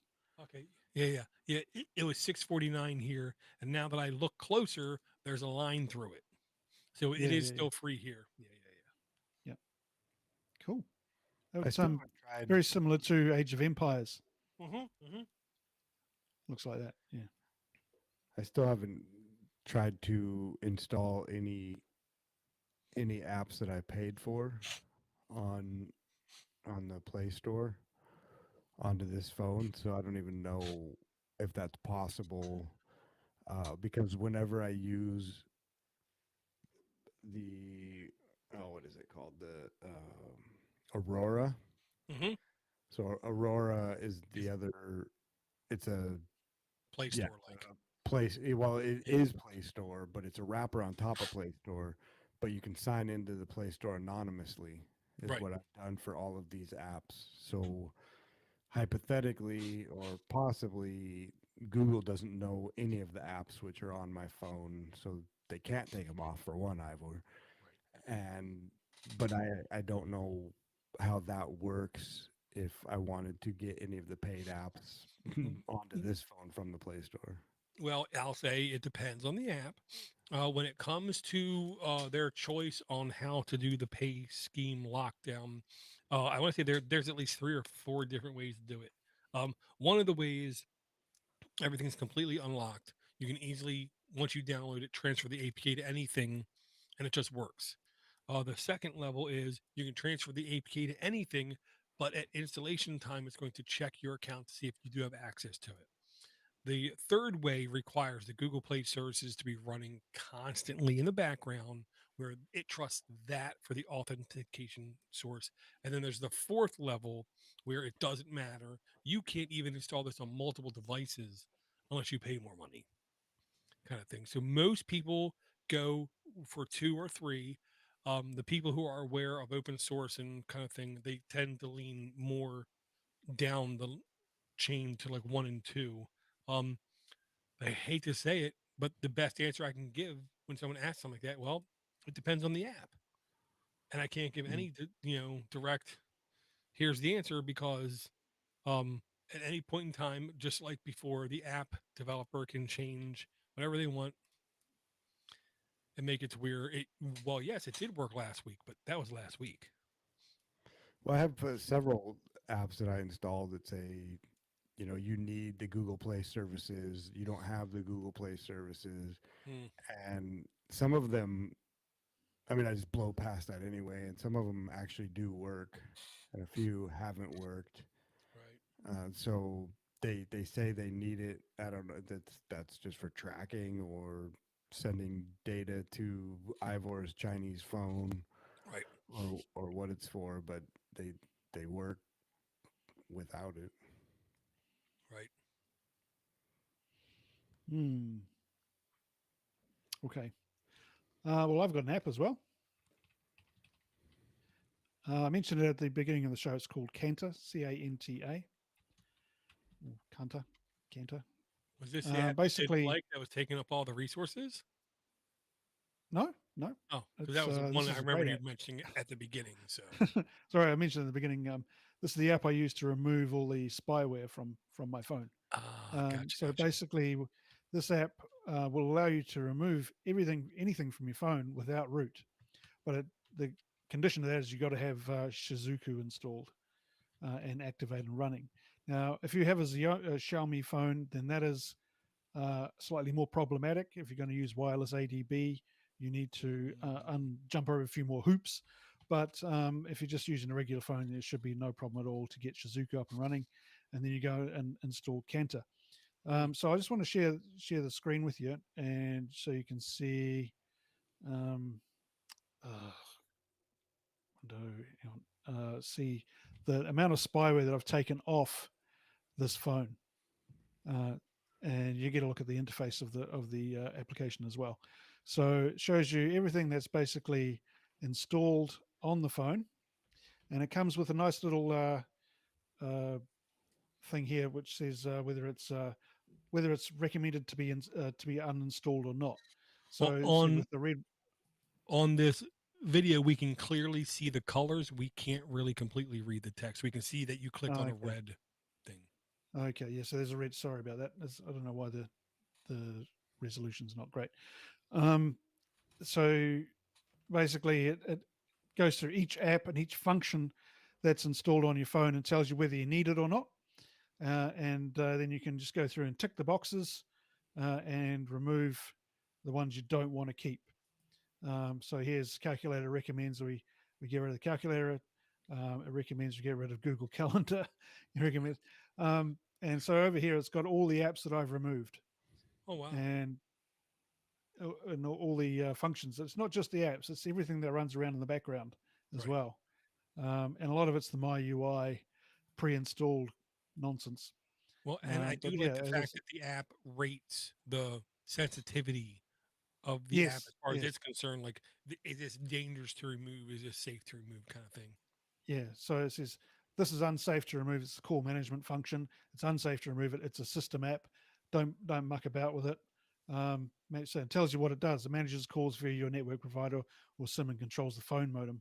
So, but there's some quite humorous comments on a lot of the apps that come up saying basically this is app is complete spyware. You don't need it. Your phone will work fine without it. And it just you go through it like that, and it's really quite good. Very cool. Yeah, And that's what you use to go through and take off all the spyware. yeah. Um, and it will. There's no restriction on what you can remove, basically. So, just a word of caution: if you do use it, try to stay away from removing stuff you don't know. But I mean, if you do remove something that puts you into a boot loop, you just need to do a factory reset, and you're back up and running again. Very cool. Nice. Yeah, that's handy, especially for every phone, I guess now, because doesn't Yeah. Samsung come with a bunch of garbage on it too, a bunch of Yeah, crapware? Samsung's the same. Yep. Yeah, Um, it's getting worse. yeah, so it's just another way you can reclaim your privacy.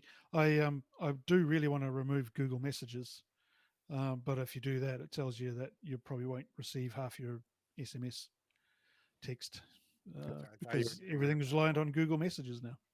I thought you were Sorry, getting Josh. rid of that along with email. Didn't you say Yeah, well, with SMS and emails?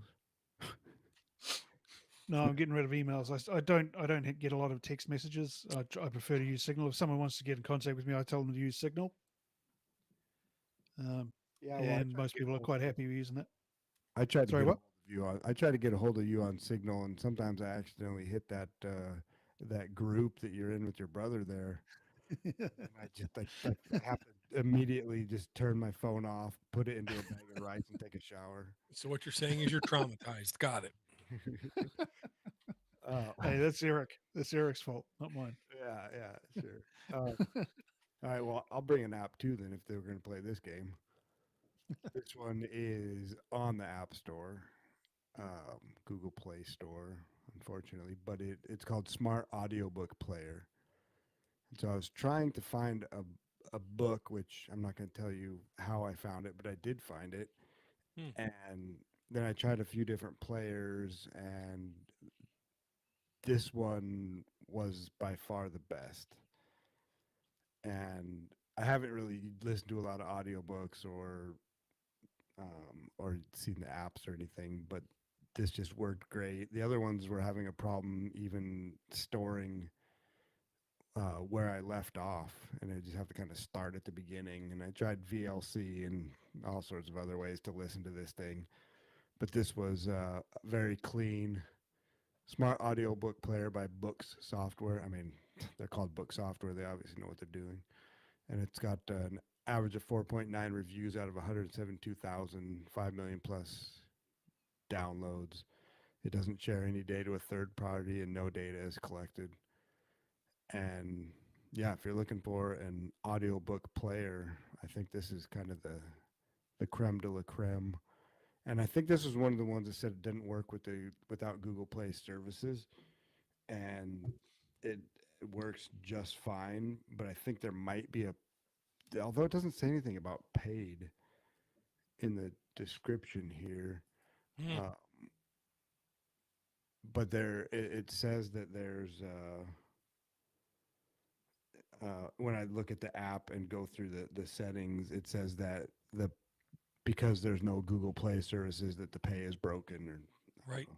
Yeah, there is in-app purchases, and what they're trying to tell you is that the in-app purchase won't work. Their in-app purchase process requires the Google Play service to be installed. So Oh, that's unfortunate for me, isn't it? that's unfortunate for the company as well. But this is, I mean, if yeah, it's annoying and and frustrating, and all those words that are similes that I could list off to say the same thing. That that you have to go through this to give apps money, right? To give like you have to pay through the Google Play, and then what? Do you know what Google takes? What's their percentage? 30%. I It's thought same it as was, iOS, yeah, I thought, but I could be mistaken. and it's like there are other options to do this without needing. You don't have to have your app hosted on Google Play for one, which Right. we already went over, Well, and the value for value model that is the perfect use case. Like, here you go, you've got this. How much do you want to give me? Like, people aren't going to pay for most apps, but if you give them the option right. to give you even if it's 50 cents or 25 cents or whatever it is, give Right. them the option to pay something. Yeah. I was wrong. The default is 15%, but once you go above 1 million in earnings, then it jumps up to 30%. Yeah, I tried to make my sister-in-law understand that concept because my logic was I would love if every year or when I went to vote, I also had the ability to point where my tax dollar would go towards. And Hmm. she is a teacher and believes, oh my God, then I would be so poor. It's like, no, I honestly believe a metric ton of single people with no kids be like, well, yeah, I want to give money to schools. I don't want to go to 7-Eleven or a convenience store and deal with stupid people all day. So yes, put money into education. Um, and I try to explain to her, there's 10, easily 10 other state institutions. I can guarantee you nobody is going to say, can I please have my money go there? Um, so yeah, being a teacher, I don't think is a bad thing. And giving people the option to give money, um, should be the way it goes forward. I was even watching a horrible, horrible new show that my wife won't stop watching called Tracker.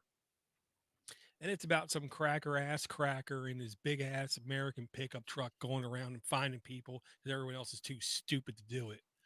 But whenever anyone gives him something, he never says no. You know what I mean? Is this a reality TV thing? No, no, no, Or no, is no, it no. It's completely still? fake.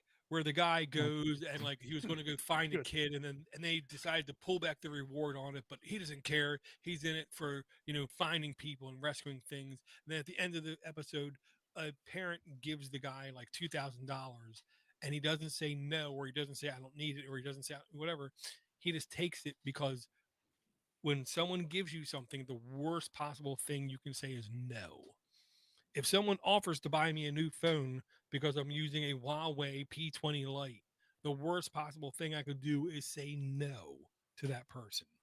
Um, because then everything is over, everything ends, and it's the end of the world. Well, it's like subscriptions as well.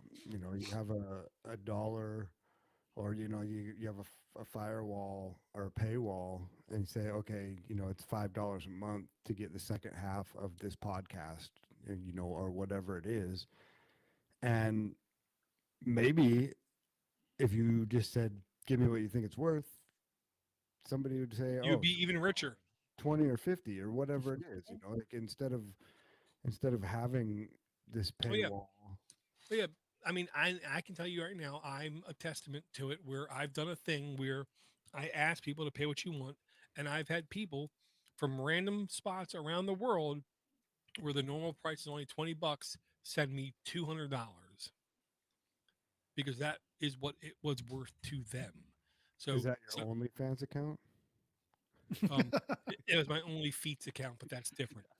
Um, but it's the kind of thing where if you let people do what they want to do in their heart, it will surprise, I'm sure, anybody, any institution, any organization that would do that kind of thing because it will be overwhelmingly positive because in general, people aren't stupid jerks.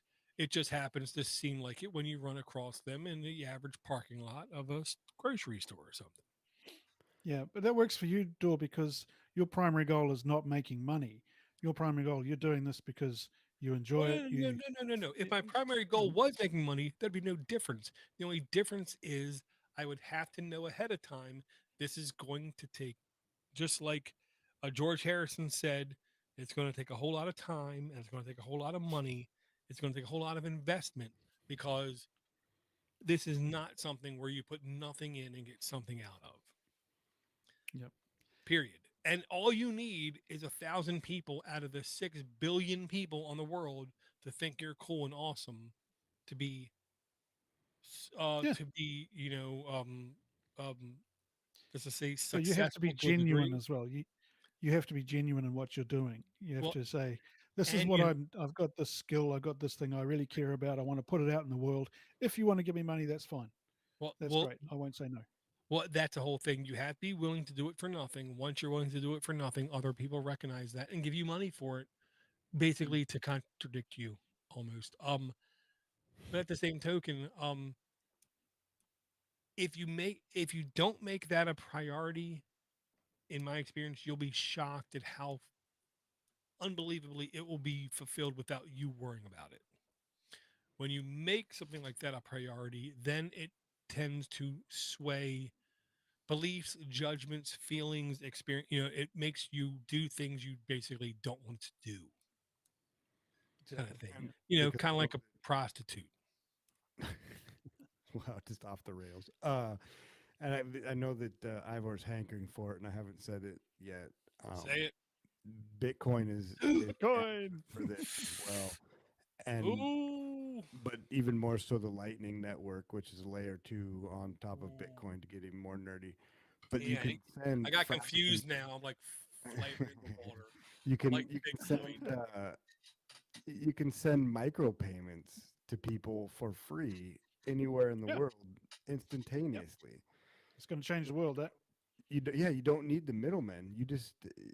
you can send. I can send you door directly, even if it's 5 cents, Mhm. whatever. It's a piece of value back, and you know you can't. It's not feasible to do that in the fiat system. You can't go through PayPal and give somebody 5 cents. You can't do it. You can't send somebody a check for five. I mean, you can, but it's cost more to do Somebody these just need to check. payments than the actual payment. And so now this is possible to be able to take, even if you know if there's if you're looking at it monetarily, if you have 10,000 listeners and they all send you 25 cents, I mean you're making a little bit of money. And You're showing a lot of skin. yeah, and I'm not saying that that should be the goal necessarily, but it's now possible. But we're just living in this system of walled gardens and fiat money, and Mm. it, it's really putting the brakes or putting, you know, it's, to use the word the way it's supposed to be, it's retarding the system to where you can't. You're not wrong. I was going to say stifling, but you're correct. It's a real word. It is because stifling just means it's slowing down. Retarding means you're literally effing it up. You're No, it like, just means slowing down as well. It well, means but it's more than slowing down. You're literally like disassembling, you're discombobulating, you're, no, the word retard means to slow something down. I'm pretty sure. well, Sand is rocks. then it might be It's not right going to because turn it into took a me a rock while to dirt realize conversation that. again. I'll just say it took me more than a couple of seconds to realize that. So I do believe you're onto something. Yeah, so right there, the English Cambridge Dictionary, the definition is to make something slower. What? What? What? What does the Oxford Dictionary say? I don't give a shit about the Cambridge Dictionary. Oh, What does yeah. my So that, political guy say? That's what I want to know. I don't care what that book says. Oh, um, God. What does my yeah. political person say? Because they know everything. They're all idiots. You guys thinking we should go through a rundown here and maybe nip this in the bud before we get arrested? A Yeah, rundown probably. would be great, but I'm sorry, there's one more game I have to mention. And I do believe it's a game I mentioned in the past again, but I don't care. I'm mentioning it again because I'm finding it to be absurdly, stupidly simple fun. And it's called Shattered Pixel Dungeon. The beauty of it is basically you can get it on anything, Google Play, uh, Apple App Store, Steam, GOG, itch.io, or GitHub. On Steam, of course, it's going to cost you a buck or two, whatever. But if you go on GitHub, you can basically get it for free. Um, it's a tactical turn-based dungeon roguelite crawler, which basically means top-down pixel looking. When you move, the other person moves. When you attack, the other person attacks. So nothing will happen until you do your thing. You're intended to die a lot, a lot. The idea of getting like a perfect run with the perfect stuff is like doesn't happen. But if you want to, you can go look for what's called seeds. And if you look for seeds that are out there, you can find where, like on floor one, you'll find a like incredible wand that does incredible amounts of damage. Um, Sorry, I had to fix volume. And then you can use that to make your run, a lot more fun for the beginner kind of thing. But it's also the same kind of game, even though it looks simple. The amount of depth and breadth to this kind of game means you can start to play it now. Maybe in a year, you'll actually understand all the little things going on in the game. To me, good stuff. And it's the kind of game Looks great. it's the kind of game you can already pick up, play for 5 minutes, not remember anything about what happened before you played, play, do good, and then not remember anything after the fact either, because that's the way the game's intended to be played for like 2 or 3 minutes at a time. Oh, okay. I'm just having a look at the security. Now we've been talking about privacy and security. in the Shadow Pixel Dungeon on the Security Practices tab, it says this data can't be deleted. The developer doesn't provide a way for you to request that your data be deleted. Does it say what data is collected? Uh, your data is Because transferred over a secure connection. Data collected, app activity, app info, and location. okay, So that's quite a handy little tab I didn't know was there before. About it tells you what data is collected and the security practices of the developer. Kudos to Google. right. How dare Well, you? and that's the thing. I do think for the people who are more privacy aware, Google at least tries to give you at least some insight to the. Now, of course, they're not being completely honest because they can't, but at least they're giving you the perception of honesty, which is better than most politicians, I'll say. But they're also Yeah. what they're saying is that the game developers are not taking any of this data. They're not saying that Google's not taking any Right, of this data. right, exactly. You're right. You nailed it. Hey, Swift joined. Hey, my man from Be More Swift. Okay, I do need to get going here eventually. Okay. Oh, Red makes a good point. Amazon App Store. Don't know, don't care. The Doesn't exist. yeah, Un- Unless you buy, what is it, $40 tablets? yeah. Sorry, just kidding, Red. No, it's not on the Amazon App Store. Don't know why. Eh, except for the developer maybe felt like it wasn't necessary. And I say that while I'm literally touching an Android tablet to do the scene switching. And I got the tablet because it was the right price. But Okay. I thought I heard someone mention a rundown.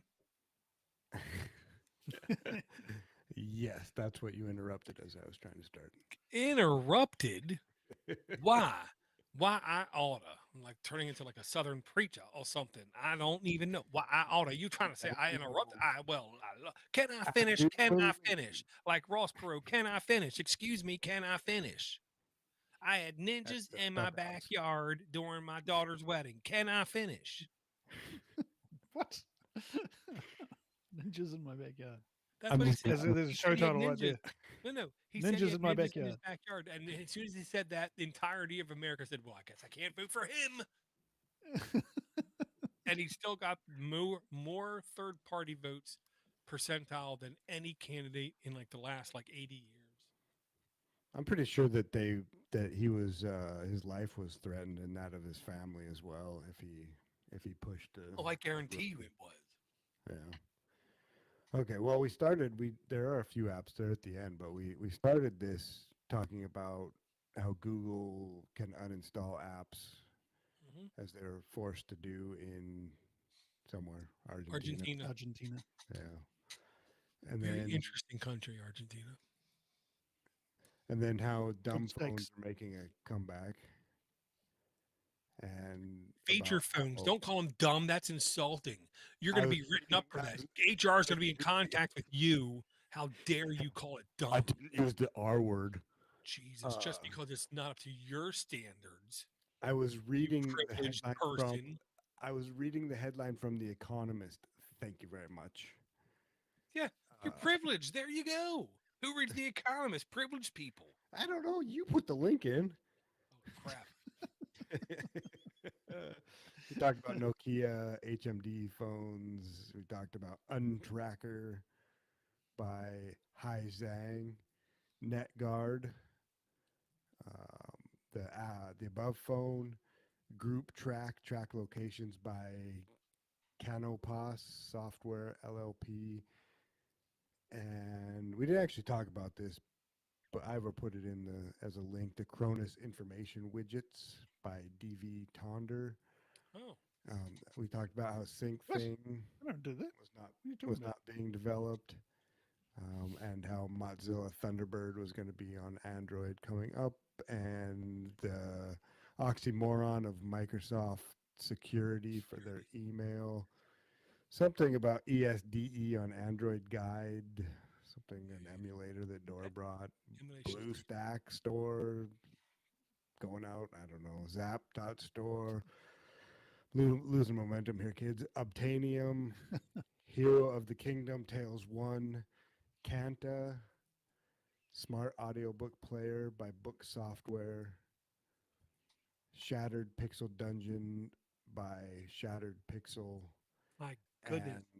and a lot of nonsense. It sounded like Josh was just getting sloppier and sloppier as each reading went on. Like, I just don't care.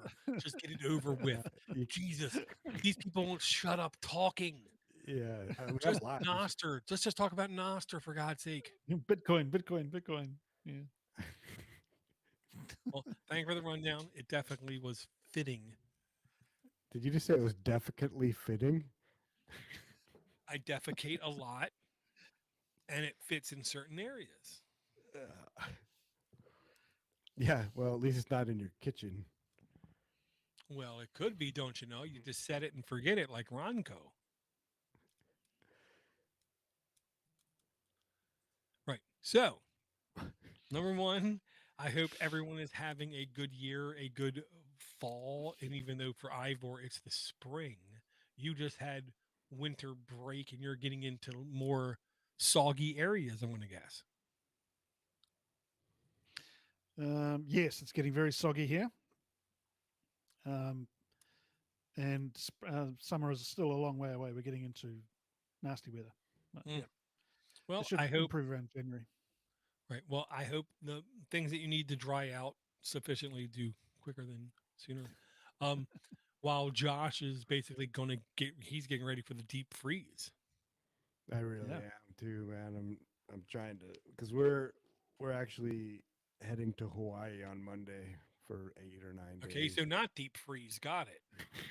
Yeah, but I've got to be fairly well prepared before we leave. 'Cause we have chickens and stuff now, so I can't just leave them. You are right. You are right. So they say. It wasn't in the manual that you actually have to take care of these things. I thought you just go out. to the First off, if factory. it was, would you have read it? Come on now. No, I Yeah. don't do EULAs. Exactly. There's no better experience than doing it. Oh, and the good look on the bright side. Chickens are cheap. If they die, you can get some more. Wow, Sorry, except these PETA. ones are pets now. Oh, They're so you also give delicious. names? Oh, they all have names when we first got them. Uh, I think Solomon named all of them. mm. So we'll go like this. Hey, Ivor, any final thoughts? Uh, So, Ivor, what are your expectations for your new phone in the next couple weeks? to not break it is number one. To maybe replace it with something else that's not from China as soon as I can. But actually, I'm quite impressed with it. It's a good phone. Mhm. Once yeah, I took all the 147 programs off it. Yeah, every single Huawei or Chinese device I've ever had, it works remarkably well, and yes, is packed with crap. Yep. I digress. Josh, how is everything going with your podcast endeavors and with your, you know, chore to get everything done? It's good, man. I've actually recorded a few podcasts in the last couple weeks, probably 4 of them, and did a video for the first time and had to try to figure out how to use OBS. And you guys both joined in the chat for a little while as I streamed it to hivetalk.org, which is Mhm. a Noster web RTC. And it seemed to work. I'll say, at least from a consumer end, met or exceeded expectations. Yeah, it was a little bit rocky to get started, but once I figured out what I could and couldn't do, it was good. So yeah, I'm gonna hopefully do more of those. Right, On a more and that was consistent Hive Talk. basis. So don't be shocked if I also play around with Hive Talk in the future. Yeah, I thought about doing it here. The only way that I could see to do it is to share a screen. So that's what I was No. doing. I was just sharing the Well, OBS. no. I can give you a link to what's called a group scene, and in that group scene, you could have that individual page being streamed out. Okay. I would say, Yeah, sure. but it might require a second computer. But I digress. Okay.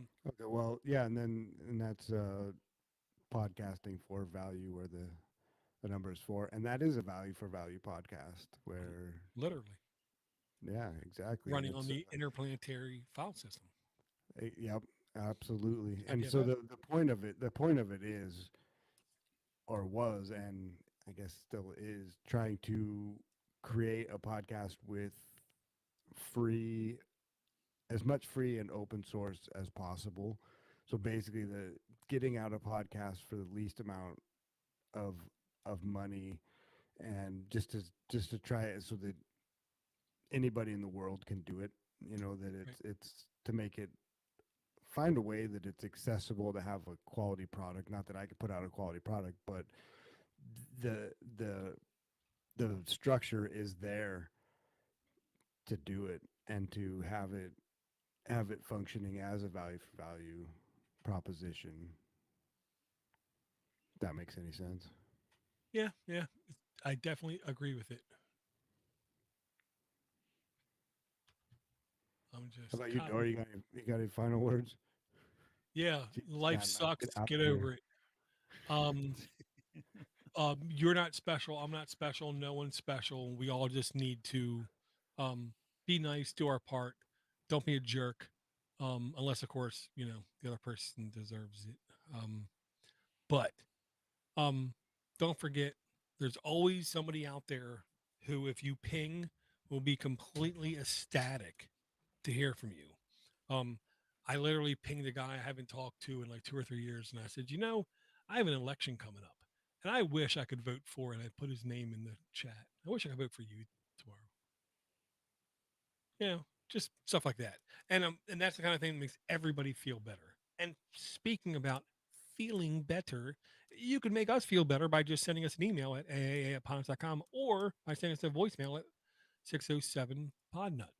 And I don't know how I still know that phone number off the top of my head, but I do. Um, so with that said, I thank everyone for coming out. Swift, Eric, always great to hear from you. Red, Red. I really hope everything's going really well. I really hope to make a conference here in the next 8 or 12 months is my goal, but I'm not making it to anything here soon. But the only constant is change, and hopefully the constant is changingly moving better for you and everyone else in the future. And with that stated, love you guys. Thank you guys for hanging out. Thanks, Josh. Thanks, Ivor. And look out for Thank ninjas you. in your Great to backyard. talk to you guys again. That was a lot. What? What's that? You said look out for. Ninjas in your backyard. Oh, ninjas in your Dude, backyard. Yeah, yeah, yeah. then no, Sounds like you ninjas. obviously don't understand it. If you see them, they're obviously not ninjas. We're just not very good ninjas. No, they're assassins. There's a difference. Come on, let's get the Chinese mythology right, or Japanese mythology right. Peace out. Talk to everyone later. Bye. Oh, we're still going? I stopped my Audacity Oh shit! there I stopped my. 2 hours ago. It's fine.